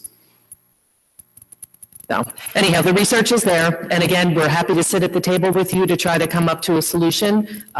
Just let us know. Do you have a proposal? Actually, I think we probably do. I will defer to other people that will potentially present that to you. Okay, because I mean, you know, because one of my frustrations with all of this is I don't think our proposal or the proposal that's been presented is necessarily ideal. But I also haven't heard anything better. And, you know, some of the proposals that we get don't take into account that we actually have to enforce it. Like, we can't just make a rule and then it's, you know, it's breached left and right and there's nothing we can do about it. Then we've solved nothing. Right. So, you know, what I'm hoping to hear, and you've sort of previewed, there's going to be other speakers who are going to address this, is, you know, if you're going to give us an alternative solution, you know, tell us the details, tell us what it is. And, you know, we have a letter from the New Jersey Landscape Contractors Association, and that your logo was listed as sort of a supporter of the letter. Yes. And it talks about offer to assist in creating a solution that addresses the concerns of our citizens and allows landscape business. And that sounds great. But we've been talking about this, as you said, since at least last October. And I'll be honest with you, no one has given us something better. No one has given us something that's come even close. Okay. No one has given us specifics. No one has addressed the enforcement issues. And, you know, if you can, you know, the perfect is the enemy of the good. We are not going to come up with a perfect solution. Yeah, we understand that too. If you can't give us a good alternative, we're going to go with what we've got. Right. Okay, let's talk. Let's talk and we can come to that compromise. Okay, thank thanks. you. Thank you. Thank you.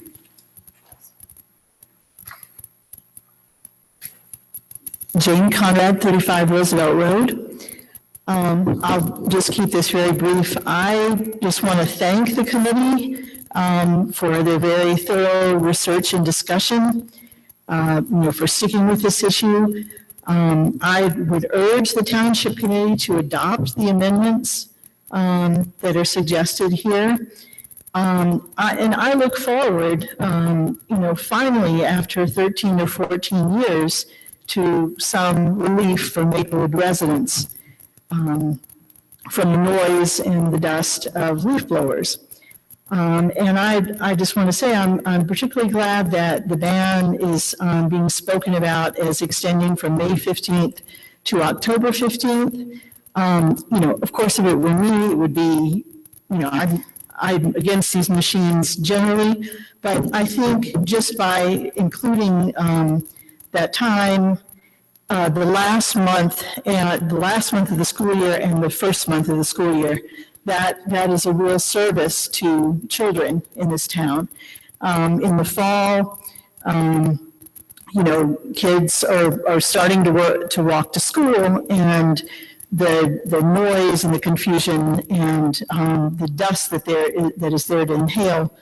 I think it's good to give them a chance to get used to walking that route without the added disruption and danger of the blowers. And again, the last month of school, everyone who walks to school is out then and, enjoying the outside. And again, I think it's a real gift. So I hope you can bring this home. And I think the ban, because of our experience over the last 13, 14 years, is the way to go.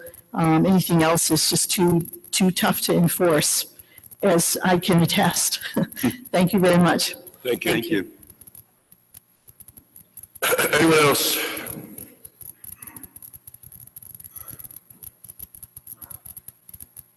Good evening.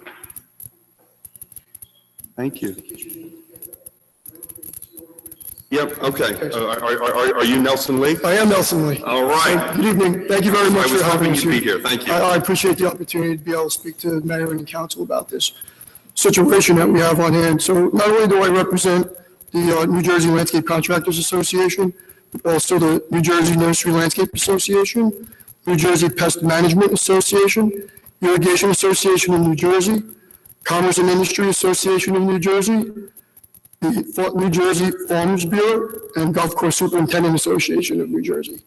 So all of these people have signed on to help us resolve these issues that we're having with the leaf blowers that council and the township seems to want to restrict for us. And I just heard from Councilman that really there hasn't been any suggestions offered to council and to try to come up with a resolution to negotiate some terms. So I don't have specific ideas at this particular point in time, other than the restriction, which I understand the concerns of all of the residents, and I understand your concerns. I believe that the restrictions, I mean, some of them, I need clarification based on what was just read. And one of the things is the ban based on two-stroke engines only or four-stroke engines, leaf blowers? Well, it's mostly determined by most of the offensive equipment, if you will, is the two-stroke engines. There's very few, if any, of the four-stroke, which are the larger push blowers, correct? Yes. Yes. So right now, it's for all gas-powered leaf blowers, so that would include those. So if you have something for us to consider with regard to the larger push ones, then offer it now. Okay. The other question would be, would it be only restricting landscape contractors? Or would it be restricting all contractors? All commercial users of this. So other than residents, yes. So gutter cleaners, all the ones you listed. So line stripers would be affected, parking lot sweepers, yeah, gutter cleaners. So anybody that would need these tools in order to conduct business in your town would be restricted from using them. Anyone who thinks they need these tools to conduct business in our town, yes. Interesting. Okay. One of the things that I think that would help would, instead of restricting the use of them altogether, would actually be maybe instead of having the time frame from May 15th till October 15th, and this could be a compromise, would be from Memorial Day to Labor Day, because it seems that one of the issues, and it seems like the main issue based on what I read from the last minutes, was a noise, which was, concern of the residents. So between those times is probably when most people are home, between families and school children being off for the holidays. So, I mean, if the time frame would be loosened up a little bit as far as when the restrictions would begin, that would be helpful. Well, the pilot program last summer ran June 1st to September 1st. The reason for the expansion is the subcommittee discussed it at length, and I mean at length, and was that there was no, other than the spring cleanup and the fall leaf dropping season, which now is getting later and later, and that there was no need for them in September or in earlier in the, it's only 2 weeks earlier in the spring that we're calling for it, from June 1st back to May 15th, and then to October 15th. And that's, so everyone should give us their pitch, because the township committee members haven't discussed the exact parameters. So if you have a reason other than, but it was really strictly based on when these machines are actually needed to move large stuff, whether it's clean out or leaves. And leaves don't fall before the middle of October, and really the end of October. Right. Unfortunately, in my professional opinion, based on the time frame that you have, especially in the springtime when we have a lot of rain and there is a lot of grass and it grows very fast, as everybody's pretty aware of. It's much more difficult to be able to clean the areas that really need to be cleaned with a broom, especially if it's a little wet and damp, which usually in the springtime it is. And in the rainy season does usually go up until June 1st, middle June, sometimes into July. Now, we also have the issue with some of the trees that drop leaves in the summertime due to drought conditions. So, I mean, you know, our guys are going to go out there with rakes and shovels and brooms based on, you know, what somebody had just spoken about, Tom. And, you know, basically take the time to be able to do that and put themselves in jeopardy if they're doing a large complex. So the where rarity they're in the of streets. the occasional, what is it, the sycamore tree that Sycamores. breaks the bark off and the occasional tree that through drought or whatever is dropping leaves, is not to the volume that's necessarily, couldn't be taken care of with a rake for that 1 week before it's mowed, or the leaves, any leaves that drop prematurely could just be mowed with the grass and left for nutrition for the lawn, I would expect. Well, at times, I believe what you're saying is true, but depending on how quickly they do fall, and I've seen them fall pretty quickly, where like our guys are literally doing fall cleanups in the middle of the summer, especially this past summer, based on the amount of sycamores that dropped this year. Lindens are also the same, they drop relatively early. So, I mean, it does assist on helping us get things done quicker, you know, so we can move on to the next job and create work for, you know, our families. I mean, we have to be able to feed our families based on the amount of work that we can get done. So all these tools help us expedite the work that's necessary in order to keep your community clean as well. Oh, I just want to be clear, because I've left you do a lot of time because we're going back No, I and appreciate forth that, with sir. you, but Thank that's all right. So if we were to have a ban, you would say the ban should be between Memorial Day and Labor Day. Memorial Day and Labor Day. You're conceding on the ban. I'm not conceding on a ban, sir. You're giving us a solution. That's your solution. That's one solution. I Right. have several solutions. One other suggestion I would like to offer is, and I understand that you're trying to limit the amount of pollutants in the air, but to utilize electric blowers just isn't feasible in our business right now, and the use of battery-operated ones especially definitely are not feasible, only because they haven't perfected the life of the batteries in order for us to be able to utilize them for a period of time. What would be the harm to allow it? Because for those landscapers that use it, they can use it. I'm saying that's great that you did allow it, so that you did offer a concession. It's a good thing that you did offer it. So we have one good thing in there. You do have that's a great thing. Okay. But the fact that you're not allowing us to use any gas-powered blowers whatsoever at any of those times, to me, is extremely restrictive. I mean, if you were able to allow us to utilize maybe one piece of equipment, one backpack blower to each property, I think that would help a lot. Because, I mean, it's going to affect what the DPW does, I presume. It's going to affect what the DPW does, what their allowance is, if they're not allowed to be able to use them as well. Yeah. The DPWs in the town. We're talking about limiting the use of these for our DPW as well, and any new equipment they purchase being commercial grade battery operated. Okay. So you're going to be eliminating the use of them During the same ban time period, yeah. Because I know that the golf course industry also would be greatly affected, and I understand there's a golf course in your neighborhood as well. Something for us to Private golf course. talk about, yeah. Excuse me? Private golf course. So that's not considered commercial? That's for us to have a conversation about. We haven't had that conversation yet. Okay, that's one of the reasons why they signed on to, If it were up to me by myself, I would ban them all.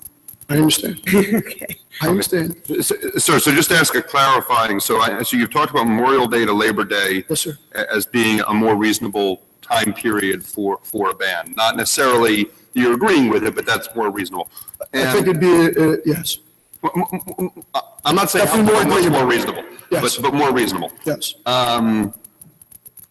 And, you know, when we're talking about limiting the number of pieces of equipment per property, and we're talking about a limit of 2 per property, so, when we're talking about, sort of sort of April 15, because right now we're talking about April 15 to October 15, is that right, Deputy? Sorry, May 15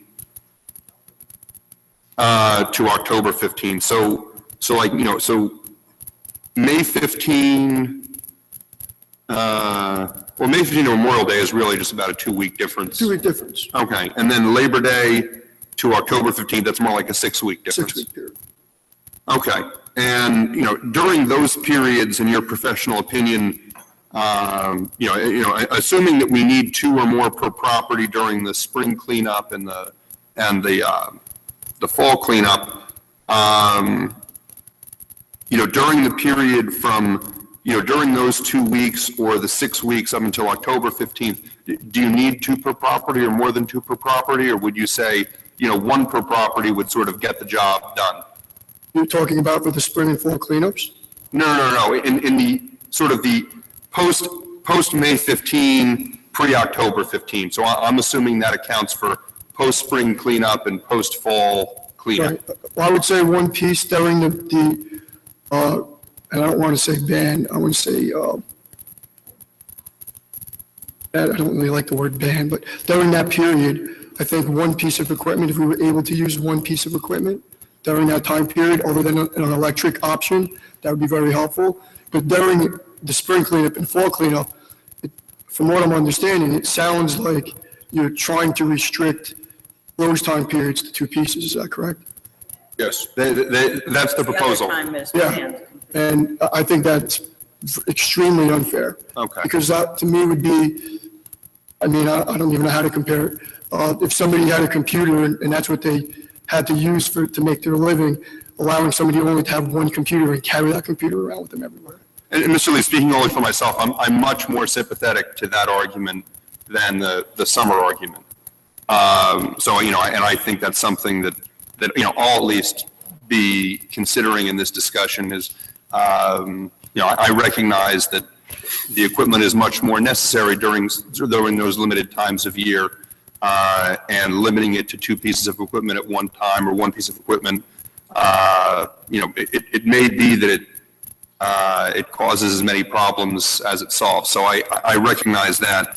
Another question I have, and I realize I may be conflating letters here, but in some cases, we've seen the industry talk about, what can be done, particularly during lesser need times of years, maybe during the summer, with, putting machines at half throttle or less than full throttle. And, also what can be done with lower decibel leaf blowers. And, and this really comes back to enforcement because, we can say you're limited to half throttle for certain activities or you're limited to 65 decibels.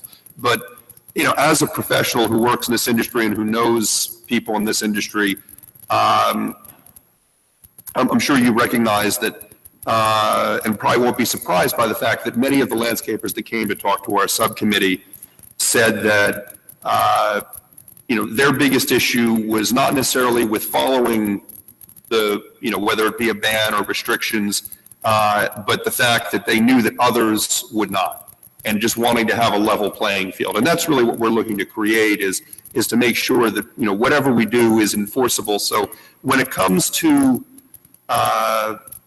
maybe a lower decibel leaf blower or limiting to less than full throttle, do you have any suggestions for us in terms of how we can effectively enforce that? Or is that just not something that we can enforce other than relying on the good conscience of the landscapers? Well, to me, it sounds like you've already went down that road and you're kind of answering your own question, I guess, based on your expression right now. I mean, you can disagree with me. I'd love to be able to disagree with you, but I understand and I confide with what you're saying to a certain degree. I think during the period, the restriction period, if you limited the type of equipment that you use, say other than an electric, if you were to utilize a handheld gas-powered two-stroke blower, that would limit the decibels because it's not as powerful as the ones that we put on our backs. So that may be an alternative for council to think about, as opposed to just utilizing a battery-powered blower. To maybe go to a handheld portable blower. Because the other thing that I'm not understanding is why a homeowner would be able to utilize a backpack blower when, say, for instance, a homeowner hires a landscaper that may be a sole proprietor, a guy that goes out and cuts his own grass, edges his own lawns, weed whacks and blows off. Now you have a resident in town hiring that person, so you're restricting that person from to be able to make a living and be able to expedite what he's able to do so he can put food on his table. Well, for what it's worth, Mr. Lee, and I'll disclose to you, because it wasn't a private meeting, that I was a dissenting vote on the subcommittee on that. I think that, whatever rule we pass, if we're going to make it applicable to people who work in Maplewood, it should be anyone. And, the homeowner using a backpack 75 decibel leaf blower at full throttle is causing just as much noise and just as much environmental damage as any member of your organization. So, I know there's people in town who don't like that, and politically maybe it's easier to pass rules that only apply to people who can't vote for you. I'm strongly in favor of making whatever rules we make applicable across the board, but not everyone agrees with that. Understand? Great, thank you. Thank you, sir. Anyone else want to address the Township Committee? Hi, Jonathan Porth, 35 Roosevelt Road. There's two things. Compromise, one thing. The other thing is externalities. And I should have brought notes, but let's see. Externalities. There's a lot of talk about the economic benefits or impact of the blowers for the Jonathan, could you speak into the economic impact or economic benefit for the companies that use them and for the homeowners that employ the companies, but we haven't mentioned that there are costs to the use of the blowers to other residents.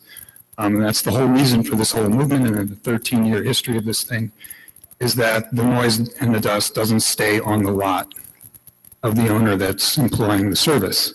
So not being able to enjoy your property, people are working, more and more people working at home, interrupting their ability to use, even inside the house, as many people have testified in earlier meetings. So that being said, compromise. This, I think, is completely reasonable to regulate these machines. Sometimes the market doesn't work. You have to have government come in and try to level the playing field, or whatever metaphor you want to use. And let me just point out that the use of the blowers has increased exponentially in these heavy use periods, the fall leaf cleanup and the spring cleanup, not so much in the spring, but the fall in particular. So in a way, the summer ban is the compromise. It's the least they can do. It seems like everybody's agreeing that it's absolutely necessary to use all these machines to blast every piece of organic material into the street all fall. Not everybody agrees, I see. I never have done that in my property in 20 years in Maplewood, or more than 20 years. So I think that the ban in the summer is a compromise. So I would like to see them banned 12 months of the year. So that's pretty much what I have to say. And we've heard it all before. We'll probably hear it again. Thank you. Thank you, Jonathan.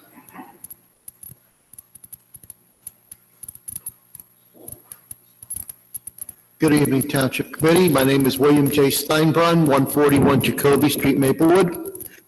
I'm here to speak to you in support of the leaf blower ban. It's not just about noise. It goes a lot deeper than that.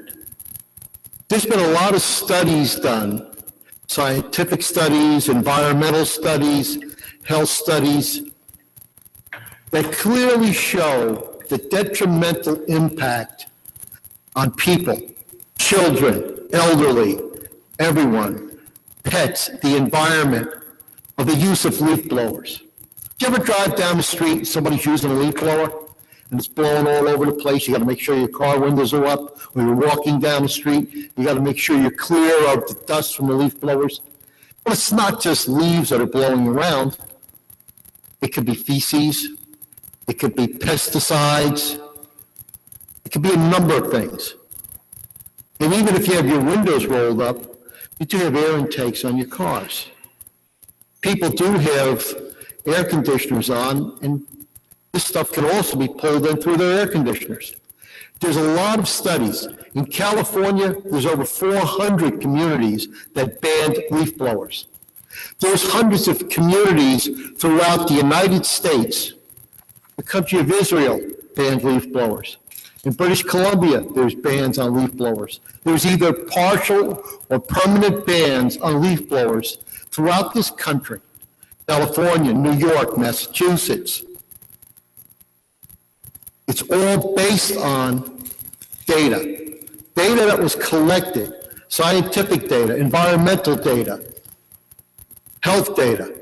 Different studies were done by various health organizations, the EPA, and it all supports the detrimental impact of leaf blowers on people, pets, the environment. I understand you may not be able to have a permanent ban, you may not want a permanent ban, but I support and I urge you, based on the data presented by Deputy Mayor Adams and the data from the subcommittee, to seriously look at this and ban the leaf blowers based on the data and based on the information provided. I think it's the right thing to do. I know it's the right thing to do for people's health and for the environment. Thank you. Thank you. Thank you. Anyone else want to address the Township Committee? Tom Panezia, and I think I spoke to two of the committee members during the subcommittee hearing. Yes, thank you. Okay. And I thought it was a very positive meeting, and I thought we got a lot of things accomplished. One of the things was the fact that, what we mentioned before, that you've had no information, no counter deals, I guess you would say, but we spoke about a lot of things, and a lot of things I spoke about and told you, you basically went and incorporated, which is fine. You know, and I think it's a great start. Right. And so before you go further, I just want to make clear that was very useful, and a lot of it went into our proposal. But in terms of, if we're talking about the proposal that now we've sort of landed on, putting aside there may be tweaks here and there, no one has come in and said, no, nobody asked us to come forth with a proposal to you. I mean, I never got called for a meeting. I asked you guys, has anybody here done a ride-along? Remember I said, get in my truck, we'll follow my crew, any crew, all day long. Because I guess one of the things was how long they stay at a house, how much time the leaf blowers go. So for you to get a really good grasp on what's going on, I think it behooves you to come out there and come With all due along. respect, I can do that every single day. No, with all due respect, you really need to come and see what goes on every day. How many stops? How many stops? Why don't you continue with your comments? Thank you. I'm saying, with all due respect, you have to be there. You have to walk in my shoes. Let's not go down that road. Yeah. Okay? It's very pertinent. You made the offer, it didn't happen. We get our information a lot of different ways, so why don't you go ahead? So what I'm saying is basically, you're saying that there are no counter proposals. Well, we were never invited in for a counter proposal. Okay, if you want us to sit down and you want to hash it out so it doesn't become a matter of, okay, we said our piece, but at some point, you guys will all say your piece and just vote, and then we have no more say in it. I mean, if you want to sit down and actually get something accomplished and have help, one of my suggestions to you was, you know what, increase the fines so that you can keep people from doing it. And I'm glad you adopted it, because, I'm willing to work and I'm willing to accomplish something. Compromise, you're right, let's compromise. Let's all give a little, let's all get a little, okay? And I think that's really important. As far as policing, I told you what my thoughts on policing it was. I said, you got no better policemen than the people who work in this town are in doing things correctly. The people who register their companies, whether it be with the state or the town, the people who go out and buy the blowers that we're expected to use, okay? So, and use them on a timely basis. So before you go and vote, in a week or 10 days or whatever it is, I would really appreciate a sit-down so that we can sit there and we can kind of hash out the finer points. I'm not just saying that I'm totally against what you've done. I think what you've done is pretty close to good. But I really like a help, a little bit of a say in maybe tweaking it a little bit and allow us to tweak it a little bit with you. That's all. Okay, thank you. Thank you. Anyone else? Well, hold on, no, wait. Before you come up for a repeat, I'd like to go through everyone first. Anyone else want to speak?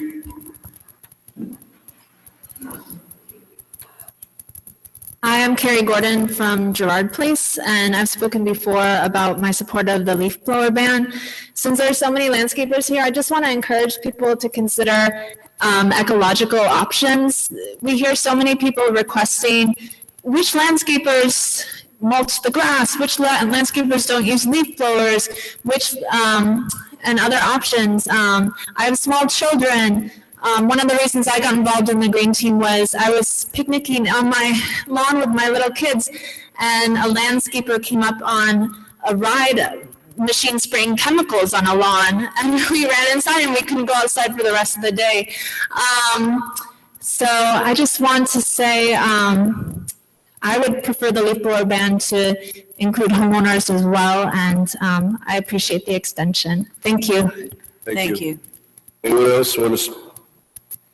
Good evening. My name is Jeff Carpenter. I've been in the landscape industry since 1974, long before the invention of the backpack blower.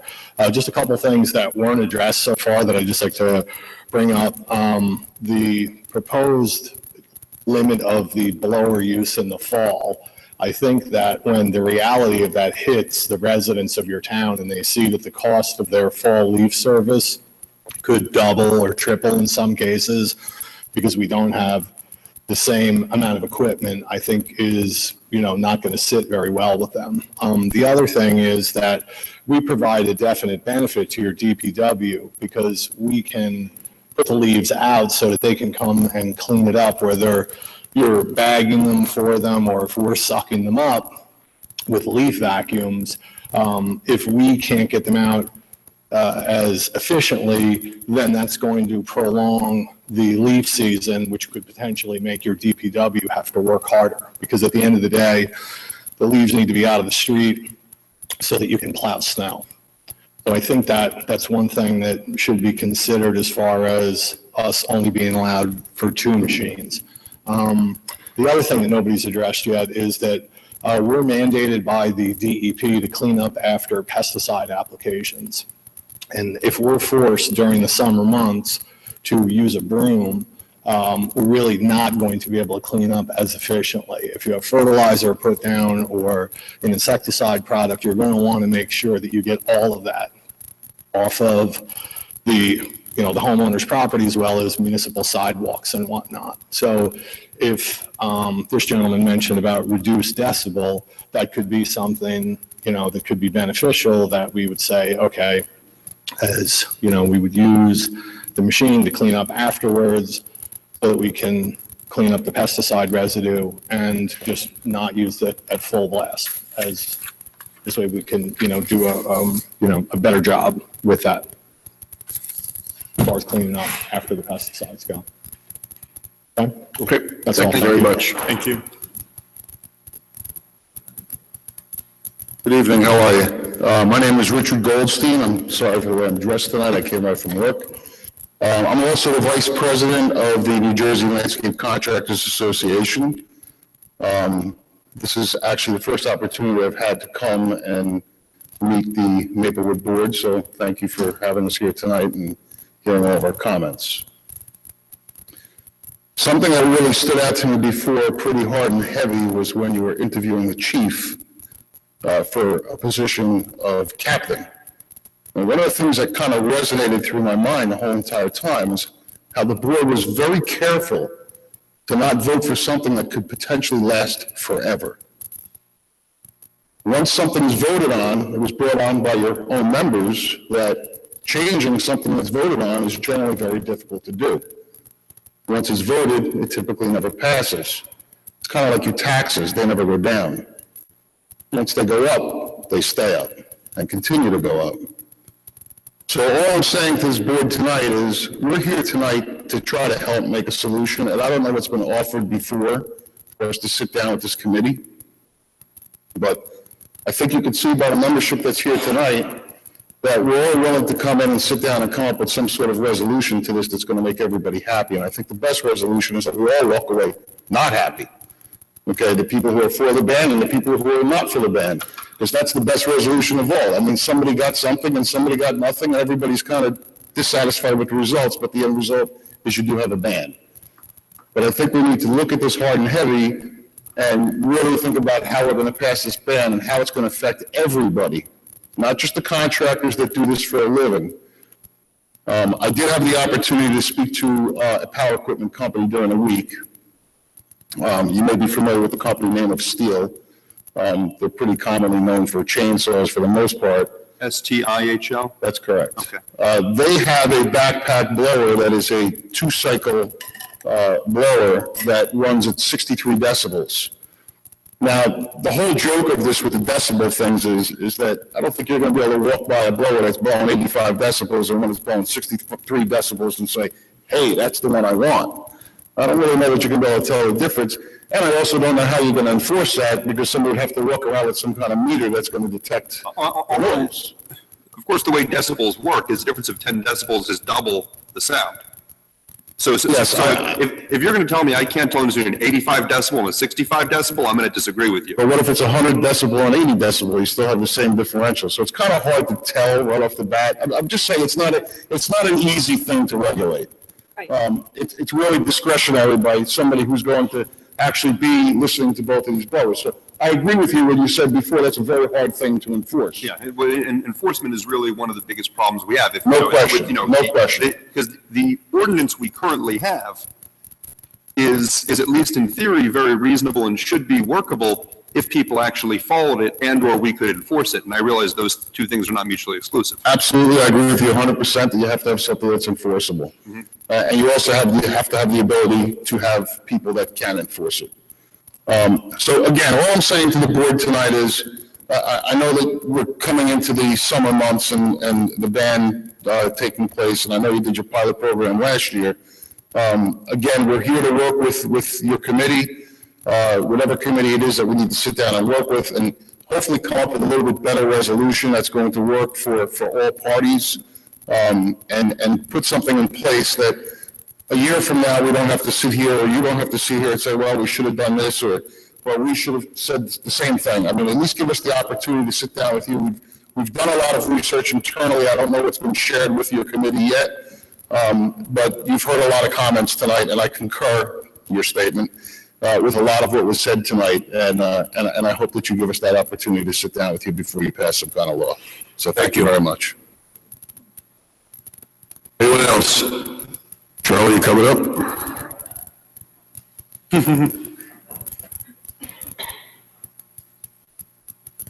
Hello, all. Charlie from P&P Lawnmowers, 1970 Springfield Avenue. I don't know if you know. Been here many years, always been doing this. And to the very beginning with the 65 decibel blowers, and which it did not work because of people didn't listen. I agree. Slap their hands. Find a way, fine them. Penalize them. Very easy. Make your money back for hiring a person to go around. Slap their hands. Give it a chance. I don't think there's many landscapers out there. Well, let's say the better of the landscapers would not mind. They're gonna go by the 65 decibels. What was it? Last year, a couple years ago, we had a news reporter came over to my place.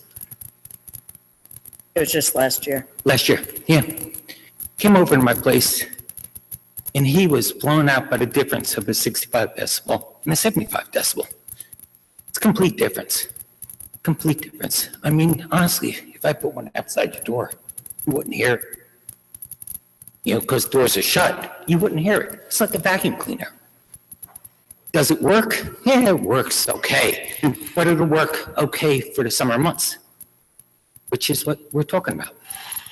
It'll work in the summer months. If realistically, it does not move. You know, you're worried about blowing the leaves, whatever, all around. It's not going to move it. If you really want to move it, you're going to end up with a broom. It'll move that light stuff, and that's what you're looking to do in the summertime. You make a mess, you want to clean it. It'll do it. But you won't hear it as much. It's really quiet. Go back to the problem. Hire somebody. Find whoever is not using it. Find them. Find them hard. Find them hard enough that they won't do it again. Maybe by the end of the year, someone will listen. Someone listens. Hey, you solved the problem. Next year, you don't have to hire that person. But it's kind of like the compromise that everybody's talking about. No one's saying it. Do it. I don't know. I'm. This is a stupid question, though. You're banning for everybody. Do I close my business? Because I am in Maplewood. You're banning you didn't throw out, I'm still in town Maplewood. Am I not allowed to fix them? No. Am I allowed to fix them? Why couldn't you fix them? Banning all businesses. Oh, Can you say, you said landscapers, you're saying tree guys or we're anything? banning the use of them, not. Use of them, okay. Yeah. Okay. It wasn't clarified. Oh, okay, sorry. Okay. And only for certain times of year, so, I agree. Yeah, I You're mean, still gonna need your services to maintain them and fix them and keep them. Okay. No, I didn't know if, Yeah. if it's complete blowers or whatever. And you I always to have go my inside building and start them lawnmower up. or my snow blower. Well, not my lawnmower anymore because I have a battery operated. But I don't know how hard that is to do if is to hire somebody just for that little section. Yeah, slap their hands. Is that hard? I mean, am I thinking out of the box or, I don't know. No, you're not thinking out of the box. But, there's a lot, you've been around, you were involved when we first did it many years ago. I think the answer was achieved. Well, it didn't work, Charlie, it didn't work. I Right, agree. right. Because no one enforced it. Well- And because they weren't following it. They weren't, no, I agree. Even during the ban, there were people using them. But So, if in case it was Right. enforced, they would have to follow it. correct, but it's difficult, limited budget. I get all that, and I agree with you. But, I would ask everybody here who's spending all these hours at this meeting to also think about the fact that one of the reasons we're here is because the existing ordinance wasn't followed by 95% of the contractors in town, and last summer's ban wasn't even followed by a good 30% of them. So we get to this point. I agree with you, and I Right. understand exactly where you're coming from, and I'm not disagreeing with you. Yeah. That's why I'm saying, if in case you make them listen, you think they're gonna wanna go for a second fine? Yeah, that's one of the reasons the larger fine is definitely in the recommendations. Yeah, it's just the idea. I mean, I don't think there's any boss out there that will let their employees have a second fine. And if in case they are, hey, you paid your salary of the guy. Right. Okay, thank you. Who else would like to speak?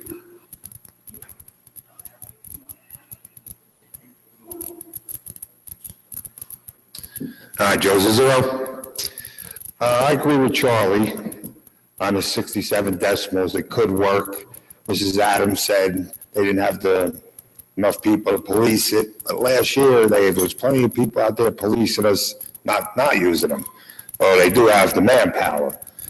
Like they want to raise the fine if you get caught, they do go through with this ban, $500,000. Why don't you do that with the 67 decimals? They're using them, make it $1,000 fine. As far as a couple of weeks they want to add to what the ban was last year, we still do cleanups in May, right to the end. You got people moving to town, that work will have to be turned down. Now you're losing money. In October, you have trees that start shedding late September. They're done by the beginning of October. Like an ash tree, they leave a mess. So what you're adding on both ends is really going to hurt on top of what we went through last year. So I want you to hopefully take that into consideration, because them couple weeks on both ends is a lot. I mean, we desperately need them. We needed them desperately last June. So May's even worse. It's the growing season, like the pollen, everything falling. It's tough. So then, you know, maybe we can come to some kind of compromise with that. Okay. Like Tommy said. Thank you. Thank you. Thank you. And I would love to have you call me when you sit down. Anyone else want to speak that hasn't spoken yet? We're starting to get the same message. So unless, you know, I think if somebody, you can sit here, we'll sit here, we have to sit here. We got a lot more work to do. So unless you have another, you know, somebody who has a burning suggestion or alternative, we got the message. So go ahead, sir. Travis Perone, Brightview Landscaping Services, formerly Brickman. We're a nationwide company. We do services in all 50 states throughout the U.S. It is another tool in our toolbox that we need to do our job. Just like if you were to take guns away from our cops, they wouldn't be cops anymore. You were to take a computer away from an accountant, he wouldn't be an accountant anymore because they need that to do their job. We need blowers to do our job. I can speak for everybody in this room. You have a job to support your family. All we're doing is supporting our family. And taking a tool away from us is, one, going to hurt our family because our prices are going to go up. No one's going to want the service anymore. And two, it's going to put a hardship on everybody. You're going to start losing businesses in town. Okay, thank you. Thank you. Anyone else who wanted to speak again? Oh, I think go ahead. someone, okay. Good evening, all. Michael Giovanni Landscaping. I concur with most of the parties that were up here before me.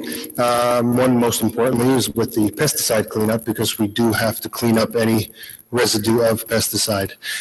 In the maintenance realm, during the summer months, June through October, is when we do the bulk of our pruning and trimming work, which I haven't heard any of, which is very difficult to clean or manage with a rake in a mulch bed or on the turf. Therefore, a blower would be quite necessary to use for those instances. Do I need a large decibel blower to do it? No. I register with the city of Maplewood every year. I register my low decibel blower with the city every year. And we are that 5% that does comply. And I would like to continue, although I'm not a fan of the 65 decibel, but it is okay for the summer months. It does what it needs to do. If you even limit the quantity of 65 decibel blowers that are running at one time on a property, I think that would be fair as well. But when we are doing our pruning and shearing, there is a considerable amount of debris that needs to be cleaned up at that time as well. So just like in the spring when you're doing a cleanup, and in the fall when you're doing a cleanup, as you're pruning from June through September, there is quite a bit of debris that needs to be cleaned up there. Outside of the maintenance, we also do a bit of landscape construction. So if we're doing a renovation and we're doing some clearing of land, we're going to need possibly to use a blower to help us in that aspect of that construction phase of the landscape. And if we can't use it, then you're not allowing us really to efficiently do a quality product when someone is paying a premium for a quality product. In the instance of hardscapes and landscape installations, when you do a paver, patio, or walkway, one of the things to do is to put a final sweep of a polymeric sand. In the label instructions, you are to clear that residue of the polymeric sand completely from the pavement surface. Otherwise, after it's irrigated, it may leave a film or deposit on the paver, therefore rendering the paver of poor quality. And if we cannot clean it adequately, and that does happen, we may be then asked by the owner to then pull it up and redo it. And I can't afford that. Thank you. Thank you. Thanks. Anyone else? All right, we'll let him speak first and then you can speak, Mr. Thank you very much for hearing me again. I've listened to everybody conversations tonight, and I know I want to touch on a subject that is taboo to a lot of people, is the application of fertilizers and pesticides. I don't know if the Township Committee is aware of how like a pre-emergent crabgrass control works. When you apply a pre-emergent crabgrass control in the springtime, which is usually applied when the soil temperature hits 55 to 60 degrees, or key indicators when the forsythia bloom, what a pre-emergent crabgrass control does is it forms an invisible barrier, believe it or not, in the soil, and that invisible barrier prohibits the crabgrass from germinating through the soil. And that invisible barrier, again, believe it or not, stays on the soil. So if you have to go and do a cleanup on a lawn for excessive grass clippings or leaves or any type of debris, and you put a rake on that lawn, you will break the invisible barrier that you've put down in the springtime, and you will load that lawn up with crabgrass come July and August. And there's also a state fertilizer license that everyone that applies a fertilizer in New Jersey or a pesticide in New Jersey, it says right in the state license that you can use or should use a blower to clean up any type of over application that is done, for, i.e. sidewalks, driveways, or the curb line, to prohibit anything from washing down into a storm sewer. So the state legislature has actually mandated that into state law, which came into effect 2 years ago. They've mandated removal of it, not removal by a blower. It states blower right in the legislation, because I was part of that task force for I'd the like to DEP see that and sat on yeah. the legislation with Senator Smith and Assemblyman McKean, who championed the legislation. And the word blower is in that legislation to clean up over application and spillage on sidewalks, driveways, and curbs, to prohibit any type of fertilizer from going into the storm drain. That's So- when I see the blowers being used and the fertilizer being blown off the sidewalk, it's being blown into the street and into the catch basins, which Well, is then you should have, exactly the opposite. that is highly illegal, and if you see anybody doing that, you should all call the the, you should call the Board of Health, because the Board of Health is charged with enforcing the fertilizer application law. Okay, that state legislation that was passed and championed by Senator Bob Smith and Assemblyman John McKean. I will talk. So that's already been legislated in New Jersey. So my suggestion is, an alternative, that if you're gonna put a leaf blower ban in place, maybe there could be an exemption that if you're applying any type of fertilizer or pesticides onto a property, in order to clean up that property, properly, let me get it out, that you can use a blower at half the rate to clean up the curb, clean up the driveway, clean up the sidewalk, so no residue ends up in our water system. Okay, that's just an idea. Thank you very much. Thank you. I believe it's a blower or a broom, am I right? Yes, but in order, I mean, in the little pellets. Yeah, I know, exactly. You can't get them up with the broom. Oh, yeah, you could. Okay, I okay, just wanted to be clear that it wasn't just the blower that was in the state statute.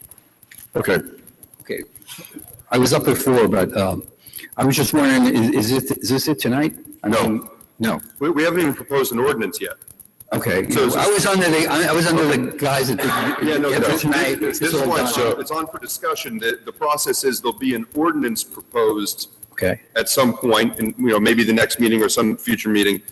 At that point, the ordinance is published for notification, then there's a first reading of the ordinance. Okay. And then if it passes at that point, it can go to a second reading where there'll be another public hearing, and that's where it would be voted on. So, so at a minimum, we're talking 2 more meetings, not necessarily the next 2. Okay, but my point was, as I mentioned before, as far as interaction with us and you, as far as fashioning an ordinance works for both of us, are we going to have the ability to do that?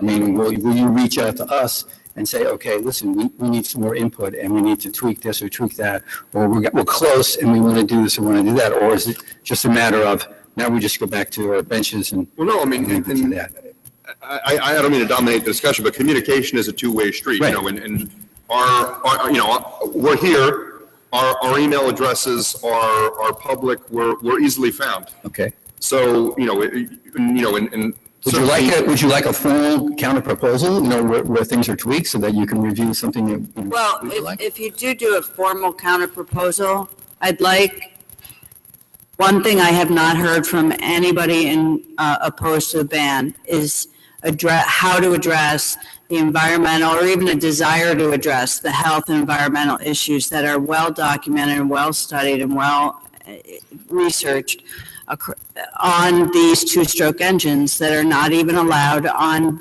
motorcycles since 91 or whatever, because they don't pass the emission standards. So then you have 100 motorcycles in town and every day of the year that leaf blowers are used, but I haven't heard anybody address the main concerns of this committee, or at least of me on this committee, not to speak for others, is the environmental and health issues with regard to these, not just for residents, but for the workers who are using them.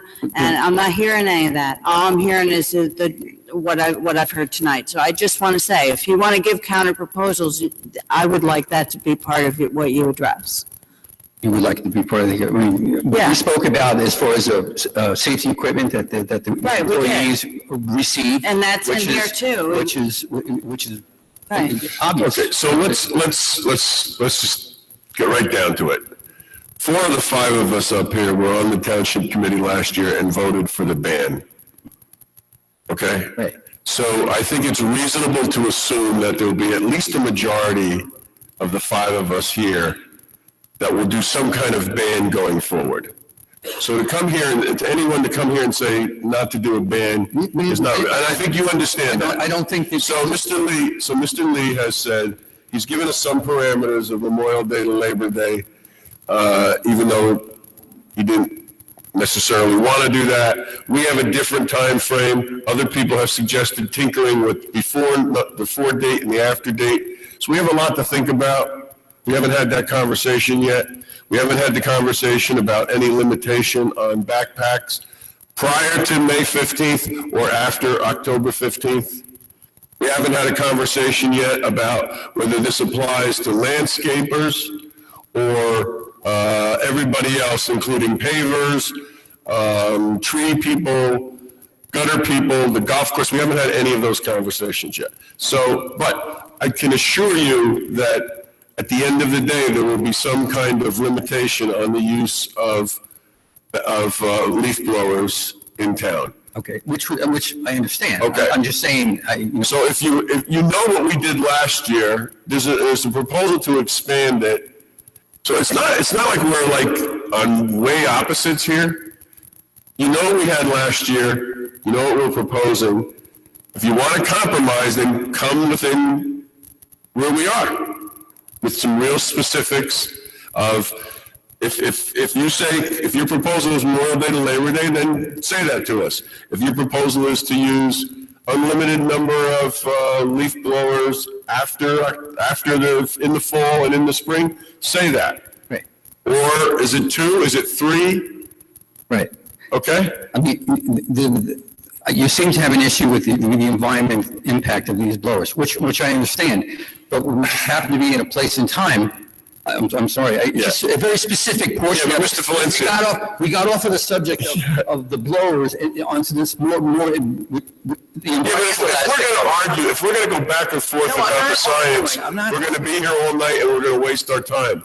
There may be room here for compromise, but you know where we're coming from. We know where you're coming from. There's really not a reason to debate the science. You just mentioned you wanted to debate the science. You said have a proposal with counterpoints in it. You know, when you said, when you talked about, if you give me a proposal, then it's got to address this. And so you are actually debating the science, you know, and you have to put your point of view across. You know, it is specifically about the science, correct? I mean, it's a two-stroke engine. And if I could replace a two-stroke engine today with something as efficient as it is for what we use it for, believe me, I'd make a lot of money and I'd be a very happy person, You could. you know, but you can't. Yeah, you could. No, you can't. You'd have to get rid of it, and then what would take its place?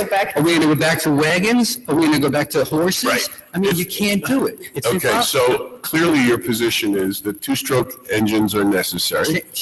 You know, if you took a chainsaw away from a tree guy and gave him a handsaw and said, you gotta cut the wood with a handsaw, that would eliminate the two-stroke. Is it feasible? No, it's not feasible. You can't do it, right? But that's real clear to see. Well, maybe it's not as clear to see off the dilemma. So if you want to come back with a compromise, you know where we're at, you know what we did, you know what's on the table from what's reported out from the committee, use that as the basis to come back with some specific compromise. Okay. I think that's fair. I think it's fine. I just wanted to make sure there's time, that's all. Yeah. Thank you. Anyone else? Compromise, where will they go? You, Nancy? Well, can I just say something? I mean the proposal, I'm sorry. I mean, we keep talking about. Well, you said send a proposal, so where would that go to you? You can get, we have 5 emails all on you can send it to the whole township committee at township. All right, I think the best thing is just continue, you two ride point. Yes, it's your proposal. Right. If you have an alternative proposal, send the alternative proposal to us. Where can I get your website information? The emails are on our Township website. On the town website? Yeah, so Mr. Lembrick and I, you can email to us. Okay. Thank you. What's your name? Okay, anybody else? Thank you. Yes. I have just some simple things that I just want to say tonight on the record, so you can use it to help compromise. I feel that if you limit the use of one blower on your extra time that you're doing, like after the initial one you used last year, I think that's a fair compromise, because, you know, like you said, we know where you come from, so I see where this is heading. So just put it out there, and they might not want me to say it, but I think one should do during that, during the extra time. I don't think October 15th is necessarily the best, because I've looked in my past records and I have them here. That's too late to allow us to start using full force fall. You know, where is the compromise? I'm not exactly sure. It depends on the season, to be honest. And I only know that because of what we charge in October from year to year changes. October 1st rather than 15th, I think that would be. Right, but you made that point before. You said the limitation of 2 backpacks doesn't work. You talked about the consideration of lot size. I'm talking about for the extra time, so you're gonna. Oh, yeah, no, I understand that, yeah, and the extra time is October 15th. And just so you know, Jonathan, your point as to the size of the property, I think is a good one, and something that I'm willing to listen to, that when 4 backpack blowers are blowing outside my window next door in one bunch of bushes, that's unreasonable. Well, the more, we won't talk about that now. Yeah. I'll give you my card and I'll explain why it's good to have more. I think as far as if you're gonna do like a lower decibel blower in the summer for just doing like the install job, he said, you know, we do install jobs too. You have to blow that stuff off. If you want to use a handheld, or if you're going to limit the decibel, maybe when you bring it to the municipality, they can put some sort of a tag on it that's got a serial number from your municipality. Maybe you let each landscaper bring in 2 lower decibel blowers, that they can use during the summer months when it's not a lawn maintenance thing and the blower really does need to be used, whether it's a pesticide application, just put a simple tag on two of them. I say two because if one is in for service, we can still do it that way. And as far as when you had the registration for landscapers, I got stopped every single time that my crew was in this town when you guys were doing that, which that got thrown out because we have a state license and the Consumer Affairs said you can't do that. Right. But the enforcement's possible. If you put a tag on each of those, if any one of you, and then, let me see, so we spoke about that, so make the fines high. Make them high. Okay, we got it.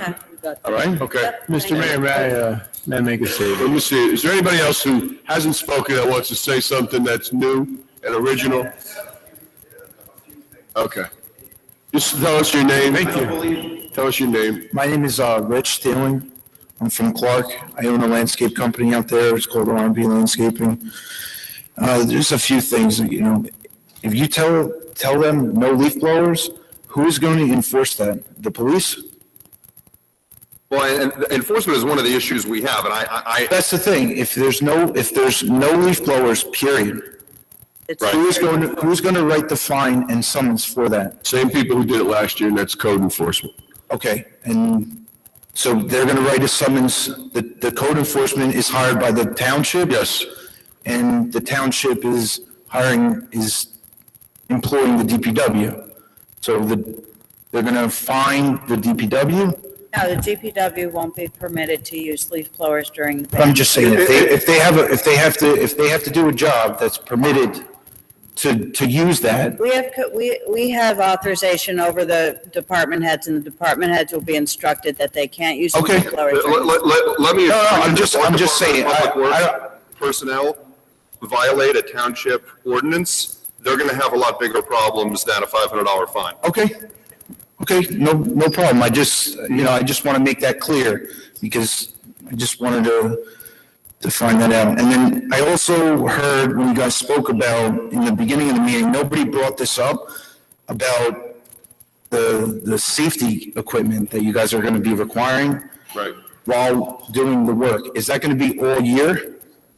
While using the leaf, you're going to. Well, we haven't decided yet. We haven't talked about it, but what I believe would be from a work condition for people, often the workers who are using these things are not wearing protective gear to protect their ears or their breathing. And I personally find that as problematic and irresponsible. Yeah, I agree. I agree with you. All of my employees have whatever they need. They all have company credit cards. So the answer would be, it would be all year. Yeah, I have no problem with that. But the problem that I have is if I supply you with if I supply my employees with the proper equipment. Right. And they don't use it. It's just like wearing a seatbelt. I supply the truck, I supply the seatbelt, but if they don't decide to wear it, they're going to get the fine. So are they going to be the ones getting the fine, the $500 to $1,000? That's a good question. That's one we haven't. Because in my opinion, yes, if I'm there, if I'm on site, Right. yes, me personally, I should take responsibility if I'm on site. But if there's no supervision, like I work a full-time job and I own a business and I have 4 employees. So I have a lot of trust in them. But if they're not wearing it, you don't. If they're not wearing it, I'm working another job. I got managers and stuff like that. Right. I think who's going to take responsibility? I think you raised a good point. I don't think we have to keep going on it. Okay. The other thing I just wanted to bring up, it was brought up to my attention. I've never been to one of these meetings or anything like that. I brought it up to another distributor, just like P&P. It's called Peterson's in Westfield. And he mentioned to me that they do have, this came up in California in regards to banning the blowers. And if we, as an organization, I belong to both United Landscape Association and JLCA, I'd be happy to personally reach out to Still, which is a manufacturer in Echo. They actually did this from what I was told by Peterson's. They reached out to them in California and they put out a program through a place just like Peterson's and P&P. You bring in your old blower, we will give you a brand new blower for say $100 or $200. So a buyback program. A buyback program, exactly. And in my opinion, I think that would be more effective than just putting an absolute ban on blowers. I mean, yes, I agree. You don't need the big $8,500 Red Max blowers. I agree, but it's costly for me to go out and buy, I have 10 blowers and I have 2 crews. 5 blowers for each crew. I mean, if one goes down, I got to grab the 8,500. So if you want to, lower that, that's fine. You know what I mean? But I'm just saying, like, that's another alternative. I hear that, I appreciate that. So, I mean, I'll do that myself. I'm not even a resident from this town, but, I'm here to support everybody. And I want to see the something good come out of this for everybody. We need to wrap it up. I mean, No problem. I got 2 more things. Yeah. The only other thing was, I'm sure many guys have contracts here with their clients. And when they're having a contract, it's going from, say, January to January. Now, you're gonna put this into effect. I know it was in effect last year, but I really wasn't aware of it. And, if they're gonna have to do a price adjustment due to this ban, that's gonna affect it's gonna affect everything. It's gonna affect the whole economy in Maplewood. And that's all I have. It's just a couple little things. Thank you. Okay. Good. Can't.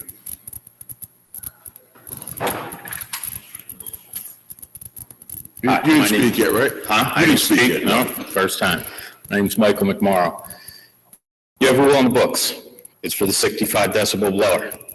You have a code enforcement guy that's going to enforce the total blower ban. What's he been doing all the time? If that blower ban was being enforced, this meeting wouldn't be happening. If the landscapers followed the ban, If the code enforcement guy came out and he summoned and fined the workers, the companies that were using the blowers they weren't supposed to use, I was here. I bought the blower. I registered. I did everything that I was supposed to. If the code enforcement guy came by me, I was fine. Didn't matter. My employees understood. It's not happening now. That's on the code enforcement guy, the same guy that's going to enforce the new ban. So what's the difference? The difference is this. I'll tell you what the difference is. What we learned, and thank you for doing what you did, because not everybody did. And if you were here then. I was here. I was in the meetings in the library basement with all this. And there was a compromise, and that's what we did. We went with the 65, but not everybody did what you did, and we found it harder to enforce that because we had to know there was only a certain amount of machines that were at 65, so we had to go out and look at the machines. The ear cannot tell 65 or higher. We had to go get meters. We didn't have the capacity to enforce it. We really thought that and you were one of the leaders, Charlie. We really thought folks were going to follow it. It didn't happen. It didn't happen on your part. It didn't happen on our part. So we're revisiting it. So now we're getting punished. No, it's because of the bad apples. Because of the bad apples, the good companies are going to get punished over this because it wasn't getting enforced. The good guys you can't did the right flip thing. it on us. This is not like you're flipping on us. But the guy's going to be able to enforce. Are you suggesting that we should do away with speed limits because we don't catch every speeder? No, that's not it. But If the guy, why is he going to do his job now versus not do his job before? Part of the issue too is 13 years ago when the original ordinance was passed, there weren't 100 companies doing lawn maintenance. Sure there in were. town. No, I there was weren't. here. Oh. I was There here. weren't 100. All right, but this is the thing here. Before before you had to make a judgment on what kind of machine they're using. Now it's kind of simple. During the ban, if you hear a machine, you go over there and you write tickets. So you don't need to make a judgment. The judgment is whether you hear the machine or not hear the machine. So it's easier to enforce now. It's a much clearer situation. If there's only 100 companies or so working in the town, in the beginning, yeah, it's going to be a little bit more difficult to enforce. But as time goes on, your code enforcement guy is going to know when he sees county to county or whoever, he's going to know that guy's in compliance. And he should be able to pull up, do a surprise inspection. It's not a problem for the guys that do the right thing. Okay. You made your point. Okay, thank you. Anyone else? Okay, we're going to close off the discussion here at the board. I have something to say. Why not at this point? So this is what I want to ask. I want to ask all of us. So we're not here yet. We're not ready to make a decision tonight because we have to process everything we heard. We have some offer of them providing an alternative proposal. So we could listen to what they have to say. We meet again in 2 weeks. And then we should decide if we want to, how much more time we want to spend on this tonight, because we have a lot more to do. Chair, I would like to wait 2 weeks for us to be able to digest everything we've heard tonight. We have more of the agenda to get through. We have other questions to have tonight, and I would suggest that we table this until the next meeting. I have some remarks I'd like to make that I think. All right. If you want to make, then you go ahead. If you're ready to make remarks, and then we'll see who wants to make them, and then we can move on. Actually, first I want to do is thank the landscapers for coming tonight. I mean, you guys are here, the residents aren't, and you're here. And you're here representing residents, but you're here representing your own business and personal interests. So I appreciate your time. It's late and you're here. So kudos to you, number one. Number two, in my business, what we do is when a proposal is made, and there are 9 line items here, bullets that are made, they're segmented versus another alternate solutions. So since you have Mr. Lee here, Ms. Jansen, you have leadership, I would recommend you guys go in the back and get each other's information and sit down, look at the 9 bullets, and come back with a formalized bullet alternative to each bullet. And then the reason why. So we could sit down as a township committee and see that, because we're hearing so many opinions and there's some good points, but to see it tangibly as a cohesive unit would be very valuable to us. And that's what I like to see. Thank you very much. I would only echo Mr. McGee. Thank you so much for coming out. I would alter his suggestion.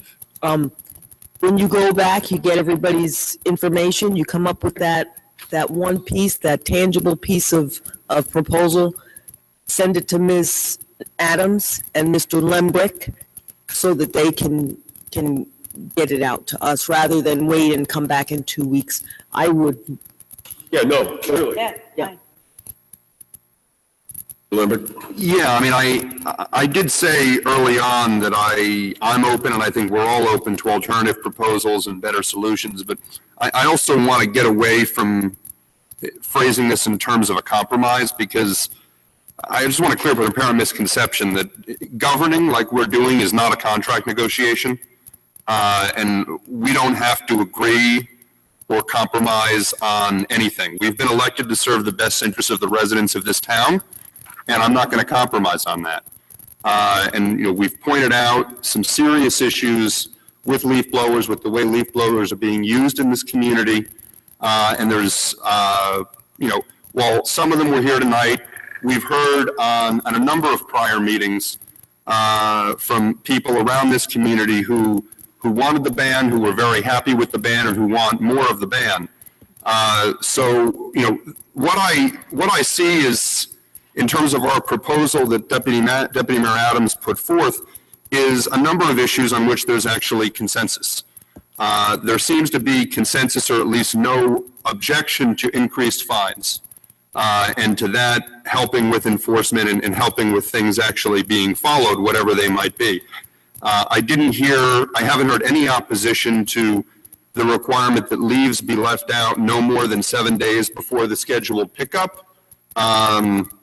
You know, and that's something that was important to the subcommittee, not having the leaves out there for weeks before they're scheduled to be picked up. I haven't really, aside from some questions about the details, I haven't heard any objection to requiring workers to wear safety equipment when they're using these machines.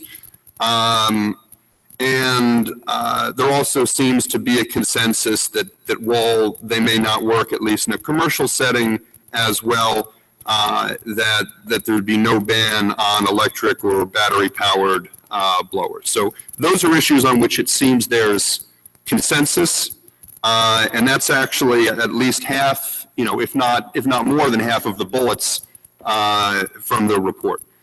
Where I see the contested issues are obviously banned during some or all of the summer and parts of the spring and fall versus just lower decibel blowers as the current ordinance is phrased. Whatever ban or restrictions we enforce should apply to everyone, including residents or just commercial users. There were some very good points made, I think, about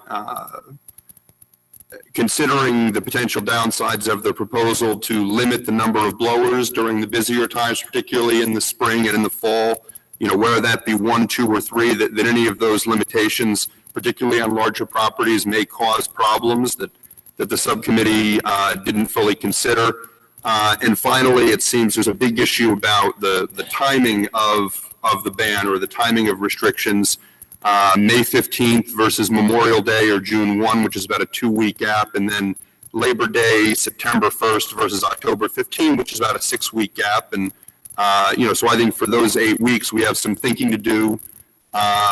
So, you know, I hope this is helpful both in terms of my colleagues here and everyone who's here tonight and everyone who's listening to think about, you know, where there's consensus, and I think I've laid out some of those issues, and where there's contested issues, and that's where I think we're open to ideas or better solutions. But at the end of the day, you know, the best idea, the best proposal is what I'm going to vote for, and I think what I can expect my colleagues will vote for based on their judgment. And it won't be a back and forth of we say April 15, you say May 31st, so therefore it's May 4th. You know, we want to get the right answer, not just split the baby. So, you know, think about where there's consensus, and if anyone disagrees with where there's consensus, let us know that, and then think about the contested issues and where might be a reasonable best place to land on those. And those are my thoughts, Mr. Mayor. Okay.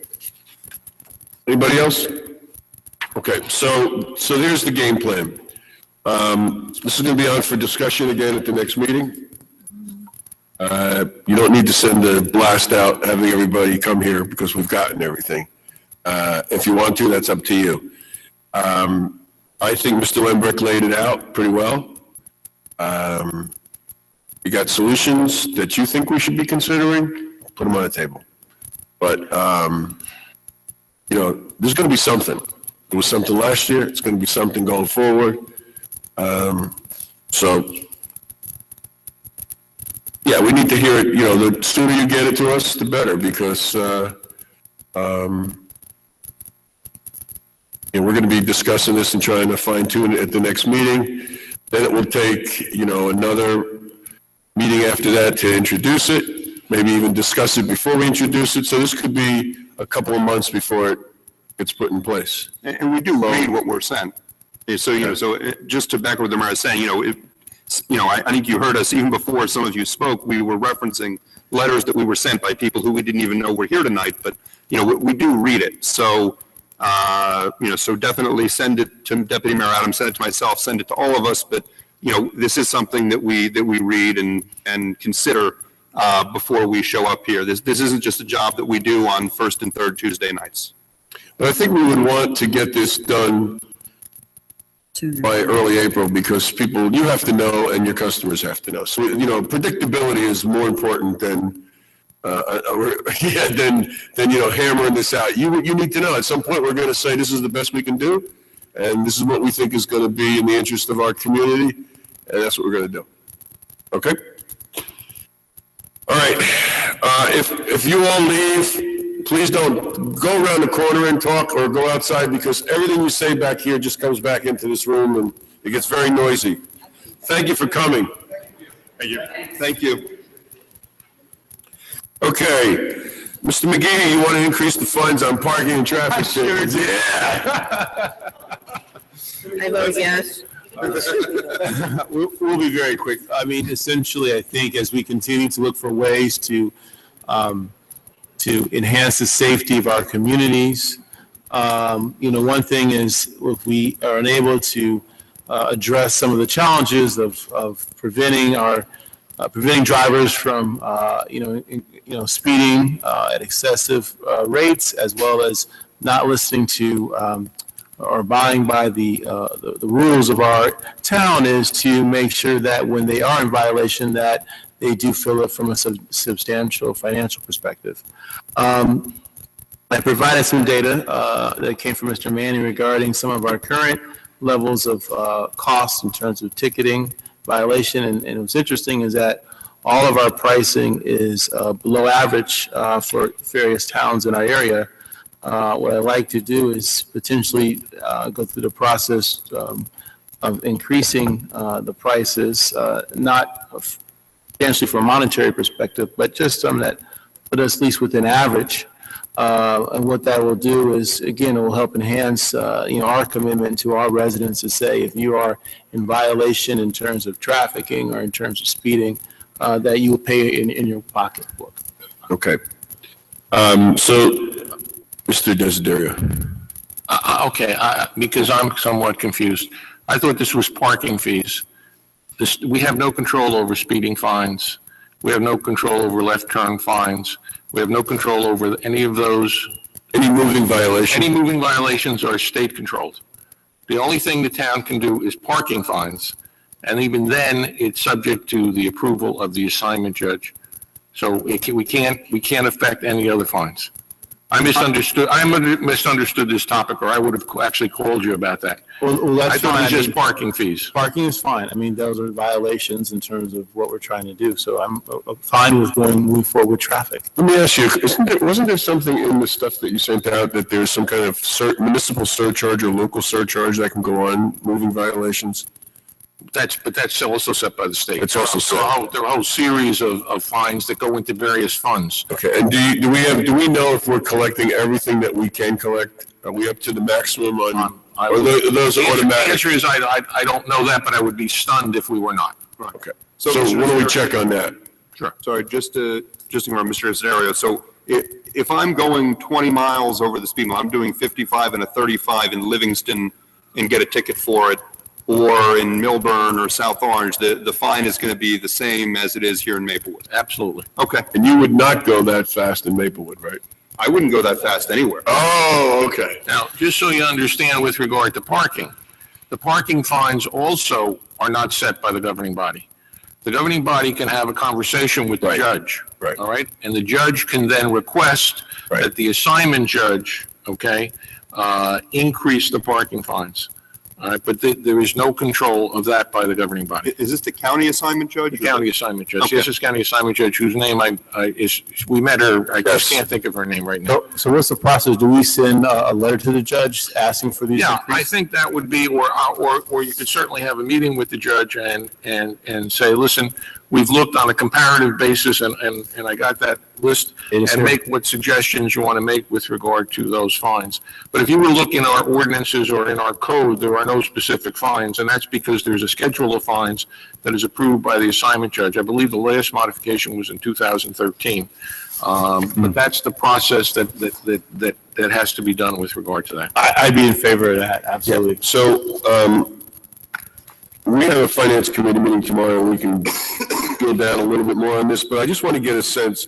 If you look at Maplewood and South Orange, we lag anywhere from $10 to $20 or more, $25 on behind them on their So, we're time limit is 35, they're 45, we're 45 for no parking, snow, they're 57. Prohibited parking, we're at 35, they're at 60. Overnight parking, we're at 40, they're at 60. Should we use South Orange as a guide? I think so. That seems reasonable. All right, so let's talk about it tomorrow night, and then we can figure out the process of sending a letter back. Yeah, we can certainly do that. Okay? That's I apologize. Perfect. No worries at all. I misunderstood what the discussion item was. You got it. We're good. Thank you. That's why you're sitting there, keep us on track. That's right. Okay, next up is the pod ordinance. Pod ordinance. And this is coming from Mrs. Larry's going to handle this, coming from the Code Committee. Yes, thank you. Well, the Code Committee last week discussed the issue of pods remaining on driveways, seemingly indefinitely, some of them, and we came to the conclusion that we really do need to regulate them a little better. So we had our assistant clerk. Assistant administrator, sorry. Administrator, she did send out the ordinance, a general ordinance from another township for your consideration. And we'd like to know what your pleasure is. We would like to regulate them. We like the limit on where they can be, how long they can be there, what can be inside of them. And if you are open to that, I would like to have Mr. Desiderio using the example here as a base, draft one for us. Just a couple of points. Did you want to say anything? Well, I think one of the points was the 6-month limitation, so if that's something that you're considering. Yes. Right. Well, And then, that's what I meant when and then limitation. Mr. Rowe sent out an email making 2 points. One is that the pod should not be closer to the street than the front of the house. Right. Yes.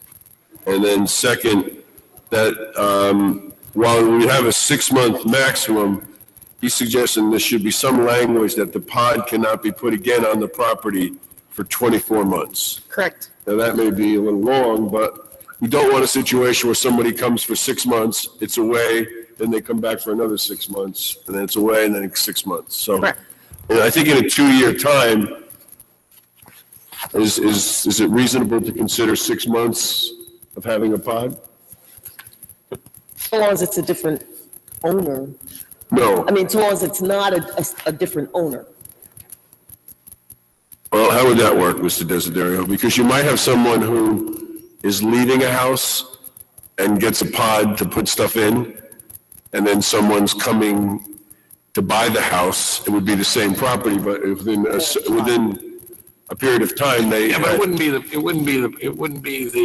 the applicant who. So it'd be the individual. Applicant, right. So it would be possible for a property that's going through a transition that might have a pod twice within 24 months. Right. But an applicant would not have a pod within 24 months, could not have a pod within more than one pod within a 24-month period. Do we have any data on the number of pods that are in town or the length of the pods that people currently? No, I think the issue is just certain homes that happen to have them for quite some time, and that's what led to that. There's no registration now unless they're in the street. No, Liz. If I could just say that we treat them currently as a dumpster permit. And if they're on their property, as we don't require any kind of permit or insurance. So that's why some of them have been hidden in backyards and things for years at a time. Sometimes not so hidden. Right. So this would force the registration of pods, and an individual will only be able to keep the pod for 6 months. Correct. Fee related and any violations. And I would also point out not to use the term pods because I think they're something other than temporary storage. Temporary storage, yes. And the other thing too is that the pricing on here, I think it's almost too reasonable, in my opinion. I mean, $300 for 6 months, that's, $50 a month. I mean, that's cheaper than a storage locker. So we should consider looking at the pricing too. I don't know what the average price of storage lockers in the area, but I mean, looking at the numbers here, it's basically, 2 months is. Having personally just used a pod, it's relatively about $130 to $200 a month rental if you keep it on your property. So yeah, just to give you. That's pretty significant. I don't want to gouge anybody. I just don't want them to there for a long time without, as an accessory structure. How about the pods that also, I noticed there's some, I won't mention the block, I saw them yesterday during President's Day, I saw a block that had one or two of them, and they're like in the front. They're like, we have issues about having fences. I mean, they're like right there. Yeah, I know. How do we, as it. Well, this is what Mr. Rowe is suggesting, is that you can't have the pod more than closer to the street than the front of the house. It would have to be at least to, Yeah, so they're not. the front of the pod would have to match the front of the house. The front of the pod, I guess, and I guess my thinking is that we would have Mr. Desiderio draft something up and then we would hash it out, because my concern with some of the pods, for instance, I could not get a pod between my house and my neighbor's home. So that would preclude me from having a pod. Maybe. So I think I would like to talk about that or think about that. Yeah, you So- don't want it to be too prohibitive. Those Right. who need to have temporary storage, be able to do it, and if their property is not big enough to deal with that issue. It's a fair point. So do we truncate the amount of time that you can have a pod then for everyone? So Well, either that or perhaps the exceptions are made based on the size of the property and the ordinance. okay, fair. So that it can be out front if there's no room, be next to or behind. But I guess my Sense? request today is find out what your pleasure is to move forward, to have something drafted up that we can go over I think these it's details. reasonable. So let's do this. We can agree that only one pod for up to 6 months within a 24-month period? Yes. Okay, and then the question is. Per applicant. Per applicant, and then the question is the location. I wonder if it can be something similar to what we did with the commercial trucks, that it has to be, I don't know, maybe you could figure something, because the commercial trucks, we say you have to be near the garage. I assume Mr. Rowe was saying he's trying to prohibit them from being in your front yard, Correct. okay? So, And there have been. sure. Yeah, there have. So, well, why don't. Maybe we say no front yard. Well, that's what he's saying, it can't be closer than the front yard setback. Right. And then that takes care of it. Okay, so why don't you let me draft it for the next meeting? Yep. All right, give everybody a chance to think about it, and then you can pass comments around with regard to it. Okay. I'll put it on for discussion for the next meeting. But you can't get something in between? Okay. Okay, Okay? next up is rental registration.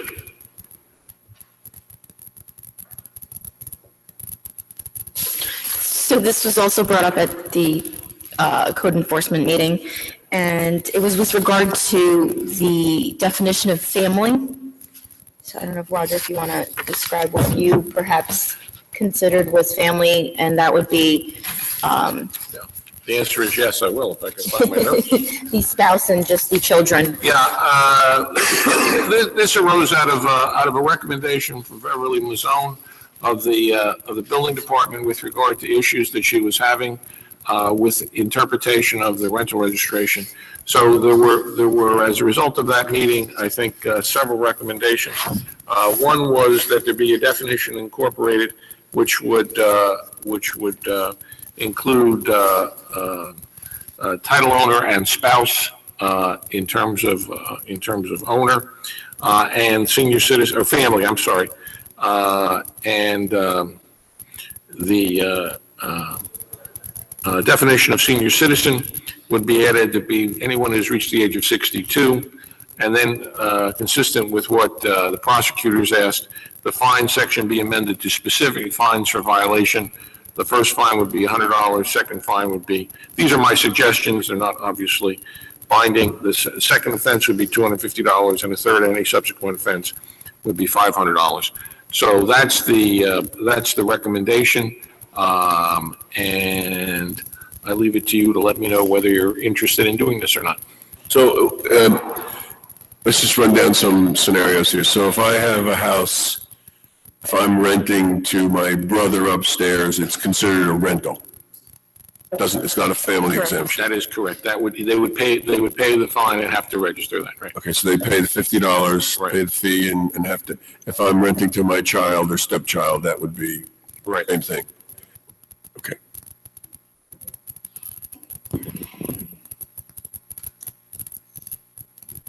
Spouse who is not on the deed. That's why you put spouse. Well, you also have domestic partners, right? Because spouse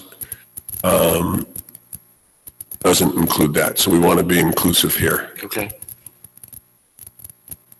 But it's unlikely, Since the statute changed, do we still have domestic partners? As a category? Separate from spouse? Yes. Yeah? Okay. My question is, if you're a domestic partner, are you living upstairs? No, but if you're a spouse, you're probably not living upstairs either. Although maybe some people would like that. No, I'm only kidding, Janie. Yeah, like she's watching. Yeah, right. Hey, you'd be surprised. If my phone rings, I'm in trouble. So, yeah, but I think for purposes, if we're going to define a family as title owner and spouse, we have to be inclusive to be title owner and a spouse or domestic partner. No, I don't have any problem. I just didn't know whether that term presently still existed, that's all. But yeah, that's fine, that's not it. And we have a set definition for domestic partner. It's in the state law, and the civil union too, that's different, right? Those are all in the. Right. Those are all. I'm not sure if civil. I'm not sure that they still exist. Okay. Well, we can check it out, but I think no one objects if we want to be inclusive. My attorney says yes. Okay. I think those are still, I think you're still allowed to do that and not get married. Yes. Okay. It's actually a big issue in Britain. There's a Supreme Court fight over it. But anyway. There you go. So this is different now because we do have people come in and say, I should be exempt from paying the $50 because my brother lives upstairs and it's a family rental. Or my cousin lives upstairs, or my child lives up, I rent to my child, so it should be exempt. And then what was pointed out at the meeting was if our purpose is to ensure that the rental meets code and is safe for the tenant, then it really doesn't matter who the tenant is. We have an obligation to make sure that the rental is safe. Correct. That's the premise, why we would do this. But it does change, and we're gonna get some blowback from people who have not paid. Well, it's not a large group of people, but there's some. Some. Now, if you had a two-family house and there were brothers who own the property or sisters who own the property, they're both on the title, right? Then they're exempt, right? Because they're title owners. So, be multiple title owners. Sure, absolutely. So maybe we should make it title owners. We have title owner. Not a problem. And their spouses, partners. Well, I don't think we should make spouses plural. No, that's true. And to respect their spouses. That's good, fine. Okay. My question is the blowback going to be two-stroke or four-stroke? Oh, good one. Okay. And then 62, everybody okay with that? Yes. That's the age we use for senior advisory committee. And then the fines are $1, $250, and $500. And that's the standard fines that we use? Yeah, it's usually a graduated and. Okay. Good, everybody? Yes. For Okay. intro or discussion? No, discussion. Wait, do you want to see it or do you want to introduce it? We We good to go? Introduce it? Yeah, well, we were, I'm good to go. yeah. Oh, this is the registration. Yes, I'm good to go. Yeah, so introduce, please. Okay. And if you need legal advice, you can ask Mr. Manning. I'm right here. Okay. The affordable assisted living proposal for redevelopment area 2. Have a visual aid, I don't do you? have a visual aid. So I think I've mentioned this to us once before when we were talking at a previous meeting about some potential contract and negotiations we'd have to do for real estate and what have you. But we've been in discussion with a developer. Remember, I'm going to put it this way, I think you can still see. No, that's fine. I know redevelopment area 2. So redevelopment area 2 is this area in the blue here, with this blue line. And then just to give you an orientation, here's the DPW lot below it. Here is Maplewood Crossing. D-Hart is over here. This is the Verizon building. And the portion of area 2 that we're talking about, this portion over here, in here, actually with this cut out, but it's more along this white building over here. And the proposal is to build affordable assisted living there, which would be roughly 170 units. 85% of those units would be for Medicaid eligible individuals. The units would be relatively small because most of the people get, it's a space for sleeping essentially there, and maybe during the day, but they eat in a congregate setting most of their meals. They take advantage of medical care, social care, grooming, all on the site there. So the difficulty in moving forward is this area does not now allow for medical offices, and it actually prohibits medical offices, and it doesn't make mention as a permitted use assisted living facilities and adult daycare. So what we've been talking about is the way to make this work is to make those uses, all 3 of those uses, permitted uses by changing the redevelopment plan to make assisted living, adult daycare, and medical offices permitted uses. And then we would have to work with them to create the density. These would be, I think, 4-story buildings, maybe 5 if parking is on the first floor. And there would have to be, some discussion about how we're moving cars here. They have asked us for the possibility of using the DPW garage as, get an easement to have some exits from here. The driveway. The driveway, I'm sorry, yeah, the driveway. And then there's a piece up here in the DPW complex that was included in redevelopment area 2 that would be sold to the developer by us. And we're thinking of then purchasing an empty piece of property that's at the DPW lot as you go in to allow DPW operations to exist there. How many buildings are we talking? I believe it's 4 buildings. You remember? 4 buildings, I think. Or 3, maybe 3 buildings plus a small, the daycare center is a separate, or maybe it may be a separate building, but you can't fit that many. Right, I was thinking 4 was a little too many. Yeah, so it's maybe 3 buildings, I think it's 3 buildings. Yeah, I think it's I think it depends on the 3, grade. right? Yeah. It's where the grade is and where it backs up to. We have a lot to negotiate with as Yeah, far it's as not that. at all defined. What we need to know from the Township Committee is, do we think it's a good idea to continue to pursue this? If we do, are we willing to make the changes to the redevelopment plan to allow these types of uses? I think, there's been some discussion about overbuilding in this area, but this is a different kind of housing. This is not market housing, it's not young professionals, this is mostly individuals. The ages in assisted living are relatively on the upper end of the scale. There's been, I think we've seen success at Winchester Gardens. This would clearly be a different price point. If you're on Medicaid, you're not getting into Winchester Gardens. Mayor, if I may, the biggest issue I think we talked about with regard to this is that the affordable part of this, and this is a need for people who want to stay, who want to grow old in this area and can't live on their own anymore. Right now, there's no option. Right. And for your family too, if you want to stay here and have your family, our houses are not suitable. Right, they're all old, you got bathrooms on different floors, you're always climbing stairs.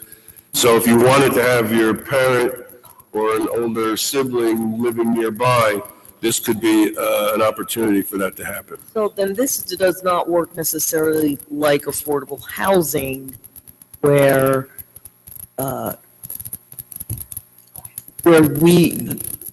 don't have the option of who goes into the facility. So it would be, we say- depending on the funding, it would be either similar to the Irvington Avenue, it's open to anybody. Right, so we could not say, this is for Maplewood residents, not that we say that anyway, but if, it could be that this actually would not serve that population in Maplewood if they were not high enough on the list, correct? So there's two parts to that answer. I don't know about if there can be some pre-registration. We'd have to, and some of it has to do with their funding, the type of funding they get. If it's bank funding or some combination of tax credits, I think there'll be less restrictions. If it's mortgage, housing and mortgage finance agency funding from the state, there would be more restrictions. That's one answer. The second answer is about 15% of this will be non-Medicaid, but affordable, not fees that are not that much higher, but it will be higher. And I believe those would be, those are paying customers, so it would be first come, first served. Okay. And so we would work with them to try to do, marketing here, any pre-registration, things like that. For 15% of the. Or if we could do 100%, yeah. Okay. There's also some discussion with them about trying to do some of the units for veterans or include some veterans in there. I don't know if that's possible or not. Again, it might be some of their funding. So one of the things is, are we willing to change the redevelopment area plan to allow these? We still have to work on the zoning and all that to do that, setbacks and density levels and all that. Are we willing to sell a piece of property to them? That was always contemplated when we wrote the plan back in 2007, I guess. I'm sure they would come back to us for some easement of the driveway. And then we need to negotiate the redevelopment agreement, and they would want a tax abatement. There's based on the little reimbursement they get from Medicaid, this project cannot work without some assistance from the town. We also believe there are some environmental issues there that have to get cleaned up. They would. Either the bank before they sell it to them, or there would be something once they figure out what's going on. But that's not something we have to. Tax abatement? Yeah, we can't decide that at this point. No, we can't. But I think that if there were 3 people here who said absolutely no tax abatement, then we ought to tell them right away, because their model is such that it's not going to work without a tax abatement. Yeah, and Mayor, obviously you and Deputy Mayor Adams were at the meeting this morning, and the remark I made was, somewhat joking, but I was serious when I said that, this is one of the few things that I said were, even I, who was a pretty vocal opponent of pilots generally, I think a pilot or some form of tax abatement would be appropriate for a situation like this, where we're talking about assisted living, senior living, that would be age restricted, where we're not, where we're meeting a need that the town has and the community has for older residents to be able to stay in the community, and not putting any further burden on the school system. So this is an instance that I sort of jokingly say, even I would be in favor of a pilot under the right circumstances for this sort of development, even though I am generally opposed to them for certainly, market apartments and regular high-density apartment housing. But I think for this is something that our community really needs, and I'm in favor of at least considering a pilot or other tax abatement as appropriate. Yeah, and the pilot doesn't mean that they pay nothing. It just means that they pay a different rate. And I would assume this would be based on income. And that would make sense. in fact, Medicaid does pay. Right. Yeah, they do. That's what they made. And, based on what we're hearing out of Washington, it may even get to be lower. Get to be low. And even eliminated. So it could be a very different animal in 6 months. We won't know. Which I guess that is a question that I have. In light of what is happening in Washington, if Medicaid is block granted, the reimbursements not only get lower, but the whole funding thing kind of drops through the floor. What happens to this building? That's something that they've been aware of, but we have to have more conversation with them, because certainly they have to build that into their pro forma to make sure that they can make that work. Couple of things, Mr. Mayor, and that's actually a good segue. I think consider tax abatement. I talked about this actually when I was running. I'd like for us to actually exercise the right of getting a third-party person to do the pro forma to see what the profitability would be, assess type of tax abatement we would actually offer developer. Also, I do agree that we do have a need there in terms of seniors housing. Also, is there a plan to talk to the residents in the area affected by the construction?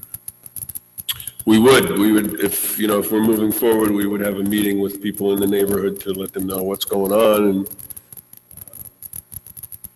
get their input.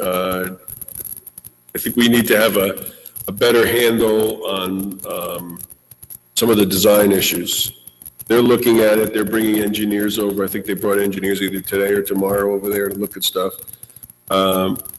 It really depends on whether they can go down and put parking underground, or whether it's contaminated and they can't do that. If they have to cap it and make everything first floor parking, then it creates higher buildings and more compact, or more coverage of the lot. They can go down, and maybe a way we can get them to do certain things, and maybe even incentivize them to go up a little higher so that we create more green space around it. They also talked to us about the fact that this population is not really desired to make high apartments with this population, because the more people have to go up and down, the harder it is for them. And then there's also a dementia area, people with dementia, which would be on the first floor. They would have an outside area out there. So they have to build it with all these kinds of thinking. So tonight we wanted to come away with whether we thought this was a good idea, whether we thought that we could move forward. We would hire, did you speak to, what's the cost of, you asked Mr. Manning to find out what the cost of the planner would be to do this. $4,500 to $6,000 to to develop the affordable assisted living facility in redevelopment area 2 based on the items that we had spoken about in 1 and 2, I think it is, of your memo. Now, they would have to pay $1,500, the developer has to pay $1,500 for us to amend it. Senator, I'm there. Yeah, it's part of the area, part of the plan is that they have to, any amendment, they have to pay $1,500, so there was some revenue from that. Back towards us, okay. But essentially what we would want to do is to hire a planner to craft the ordinance with these changes in it. Yes, I'm sorry. Go ahead. I'll wait till you're done, because I have. Done.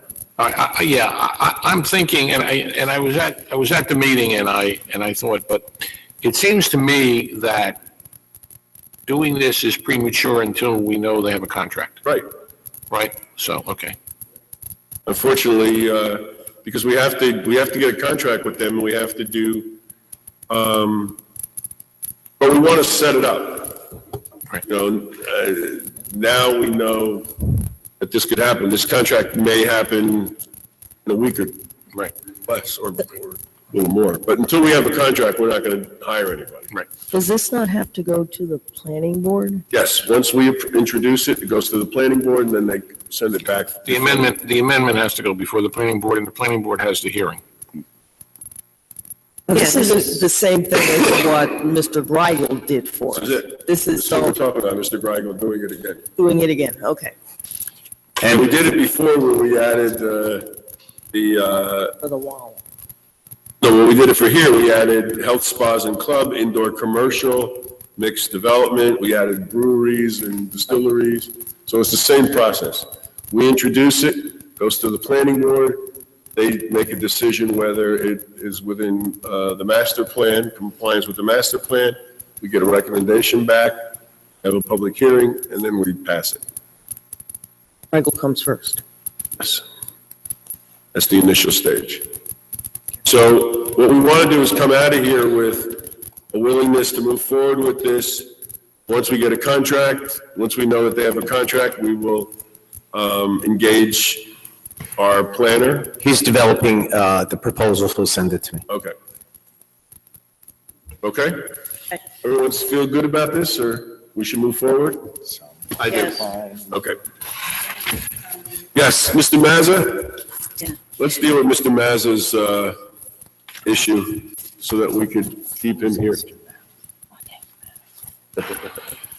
That's nice. British Parliament. Okay, Mr. Desiderio. Okay, as I said earlier, we got a letter late today. There's a memo that was generated by Mr. Bell on February 16th, and let me just read portions of it. The bid was initially awarded to the apparent low bidder, Mazza Mulch Inc. The award was contested by S. Rotundi and Son, Inc. under the premise that Mazza did not have the appropriate NJDEP Class C permit, which I think is pretty clear. My investigation, which included several discussions with NJDEP, revealed that while Mazza does possess a valid Class B permit, which authorizes the receipt of leaves, they would not be able to receive the 700 cubic yards of leaves stipulated in the bid specifications without being in violation of the permit. Thereby, in his opinion, Mazza was disqualified. Rotundi was the third low bidder, not the second low bidder. Right. Thereafter, he also makes a determination on Merle Haggerty Farms. Upon the disqualification of Mazza Mulch, I sought to award the contract to the second low bidder, Haggerty Farms. Haggerty Farms does not possess either a Class B or C NJDEP permit authorizing them to accept leaves.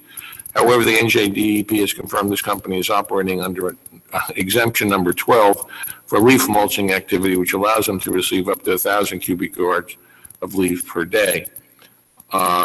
Upon review, the required documentation listed in the bid specification, Haggerty failed to provide a series of things which effectively disqualifies them. Based on that, it was the recommendation, and Rotundi, well, I should read it. The third low bidder, Rotundi, possesses both a Class B and Class C NJDEP permit. Permit expires on October 15th. However, NJDEP has confirmed that the renewal of this permit is under review and they can legally operate at this time. According to NJDEP, Rotundi has a facility in Chatham which can receive up to 260 tons of leaves per day, and another facility in Harmony, New Jersey, which receives up to 66 truckloads of leaves per day. Each of these facilities would be able to accommodate the required amount of leaves as indicated in our bid specifications. Rotundi has also supplied all of the information. He therefore concludes and recommends that award of contract be made to Rotundi and Sons. The letter we received today, okay, first off, as I said, it came at the 11th hour, and counsel for Mr. Mazza, and this is not Mr. Mazza's fault, didn't have the courtesy to pick up the telephone and call me and say that the letter was on the way or that I should expect the letter. So, we were caught blindsided by it. As a courtesy, I guess I'm going to suggest that this be tabled for 2 weeks. However, I don't believe there's going to be any additional information that's going to come forward that's going to change any of this information. And ultimately, you're going to have to make a decision as to which of is there. I think it is my recommendation that you would ultimately award contract S. Rotundi and Son, Inc., and that Mazza fails to qualify. I think what the 2 weeks does is give counsel for Mazza the right to go to court and to contest that position if they want to do that in that 2 week period. I have not talked to Mr. Bell. I don't think there's anything critical in the 2 week position. I think the leaves are stacked up and they need to be removed, but I don't think there's anything happening that requires it to be done immediately. So my recommendation is that you table it for 2 weeks with an understanding that in all probability, we're going to be back to here again with the same resolution asking you to award to Rotundi. Do you need a motion for that? Yeah. I'd like to, without precluding discussion, I'd like to move that. Okay. So The it's table is not tabling. debatable, so why don't you hold, this table's not debatable, so why don't we see if anybody has anything to say or. Gotcha, okay. As a one question, how did Rotundi and Son know that Mazza was not in compliance? Well, they're here for the bid. They come, they look at each other's bids. They look at the documentation. Right, and they can take exceptions to the bids. I have another And these question. bids, as I've reported to you, the numbers were incredibly close. Mazda was 109,920, 110,400, and 111,040. So there's a difference of less than $2,000 between low bidder and the third low bidder. I'm not clear how Mazza was not disqualified right off the bat, how he didn't, he was even eligible to bid without the permit that he needed. Well, that's a good question. I don't have an answer for you. Okay. If I had an answer for you, I would gladly give it to you. Okay. So, Mr. Lembrick, you want to make a motion to table? I'd like to make a motion to table for 2 weeks the resolution 43-17 regarding the hauling and disposal of leaves for 2017 and the awarding of that contract to S. Rotundi and Sons. Second. Please call the roll. Ms. Adams? Yes. Mrs. Larrier? Yes. Mr. Lembrick? Yes. Mr. McGehee? Yes. Mayor DeLuca? Yes, thank you. Okay, back to discussion. See, good things come to those who wait. Okay, number 6 on the discussion item. This is slave-free community project. There are,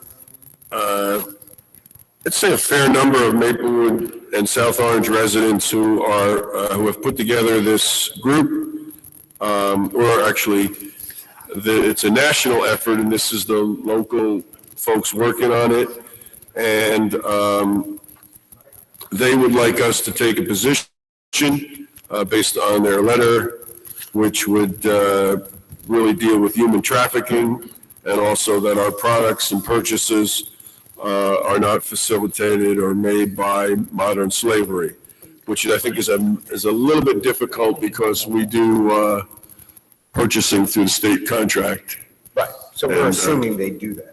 Well, I don't know if they do that, but there might be a role that we could play to advocate for it. Right. So I wanted to see if there was any interest in pursuing this, and I would invite Bob Boneberg to maybe come to a meeting and talk to us a little bit about this. Okay. I'd like to hear about it. Okay.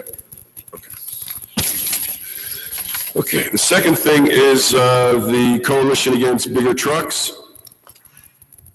And this is something that the league backed to prevent the trucks from getting bigger, both bigger and heavier.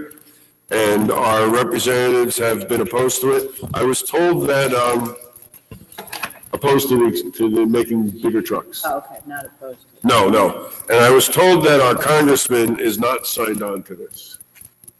Congressman Payne. Well, we can ask him on Thursday. Yeah, we can. In fact, I heard that he was one of the sponsors of the bill to allow this to happen. So, so how would this affect us? Well, these trucks would be using our roads, our major roads like Valley and Springfield Avenue, and they're heavier and they're bigger. They also would be, our residents would be on major highways where these trucks would be. And so we've been asked to take a position. And so I brought this to your attention and see if you have any interest in doing this. I think it's, since it's been backed by the league and it makes sense in my mind to not have bigger trucks out there and in our community, it makes sense to pass a resolution. So this just says that they can't be on municipal roads. This talks about the League of Municipalities say that they're against any weight or length increase for tractor trailers. Period. Because I run across these. On the highway. On the highway, on certain highways, Right. on interstates, yeah. But this would be not a double, this would just be a single that gets bigger. Bigger and heavier and Bigger more and heavier. damage to our roads. So it's not the doubling, it's just instead of, I think it's now 80, it goes up 10,000 pounds, something like that. Oh, okay. I was looking at when they said the double trailer trucks. That's what I was. I agree with this, Mayor. Yeah, it goes from 80,000 pounds to 91 pounds, and the double trailers go 91 feet in length, yes. Right. So should we put this on for a resolution at the next meeting? Sure. Do you have this? Okay. Do now. You'll get it. To me? I will get it to you. Okay, capital budget. Mr. Manning, does this have to be done tonight? No.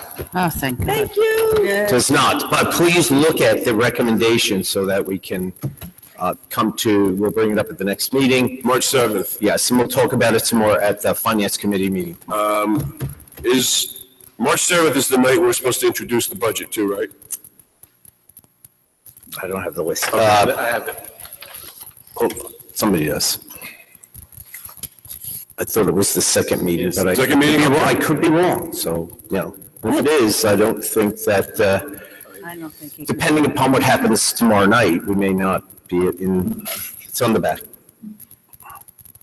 Yes, that's the new dates. Introduction and approval. Yes, so it was the second meeting. So introduction. Okay. Yeah. All right, so we can talk about this on the 7th. Yeah.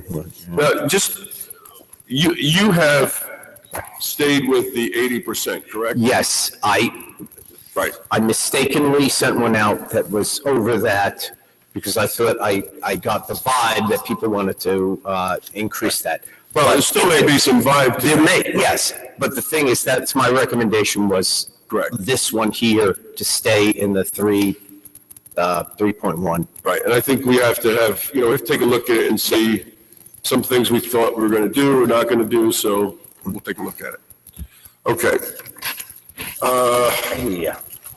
Consent agenda, can we get a motion on the consent agenda, number 2, number 4, and number 5? So moved. Second. Let's call the roll. Ms. Adams? Yes. Mrs. Larrier? Yes. Mr. Limbrick? Yes. Mr. McGee? Yes. Mayor DeLuca? Yes, and Mrs. Larry, would you like to move resolution 41-17? Yes, Mayor, I would like to move that resolution like to, in honor of our doing so, I bring it. Cool.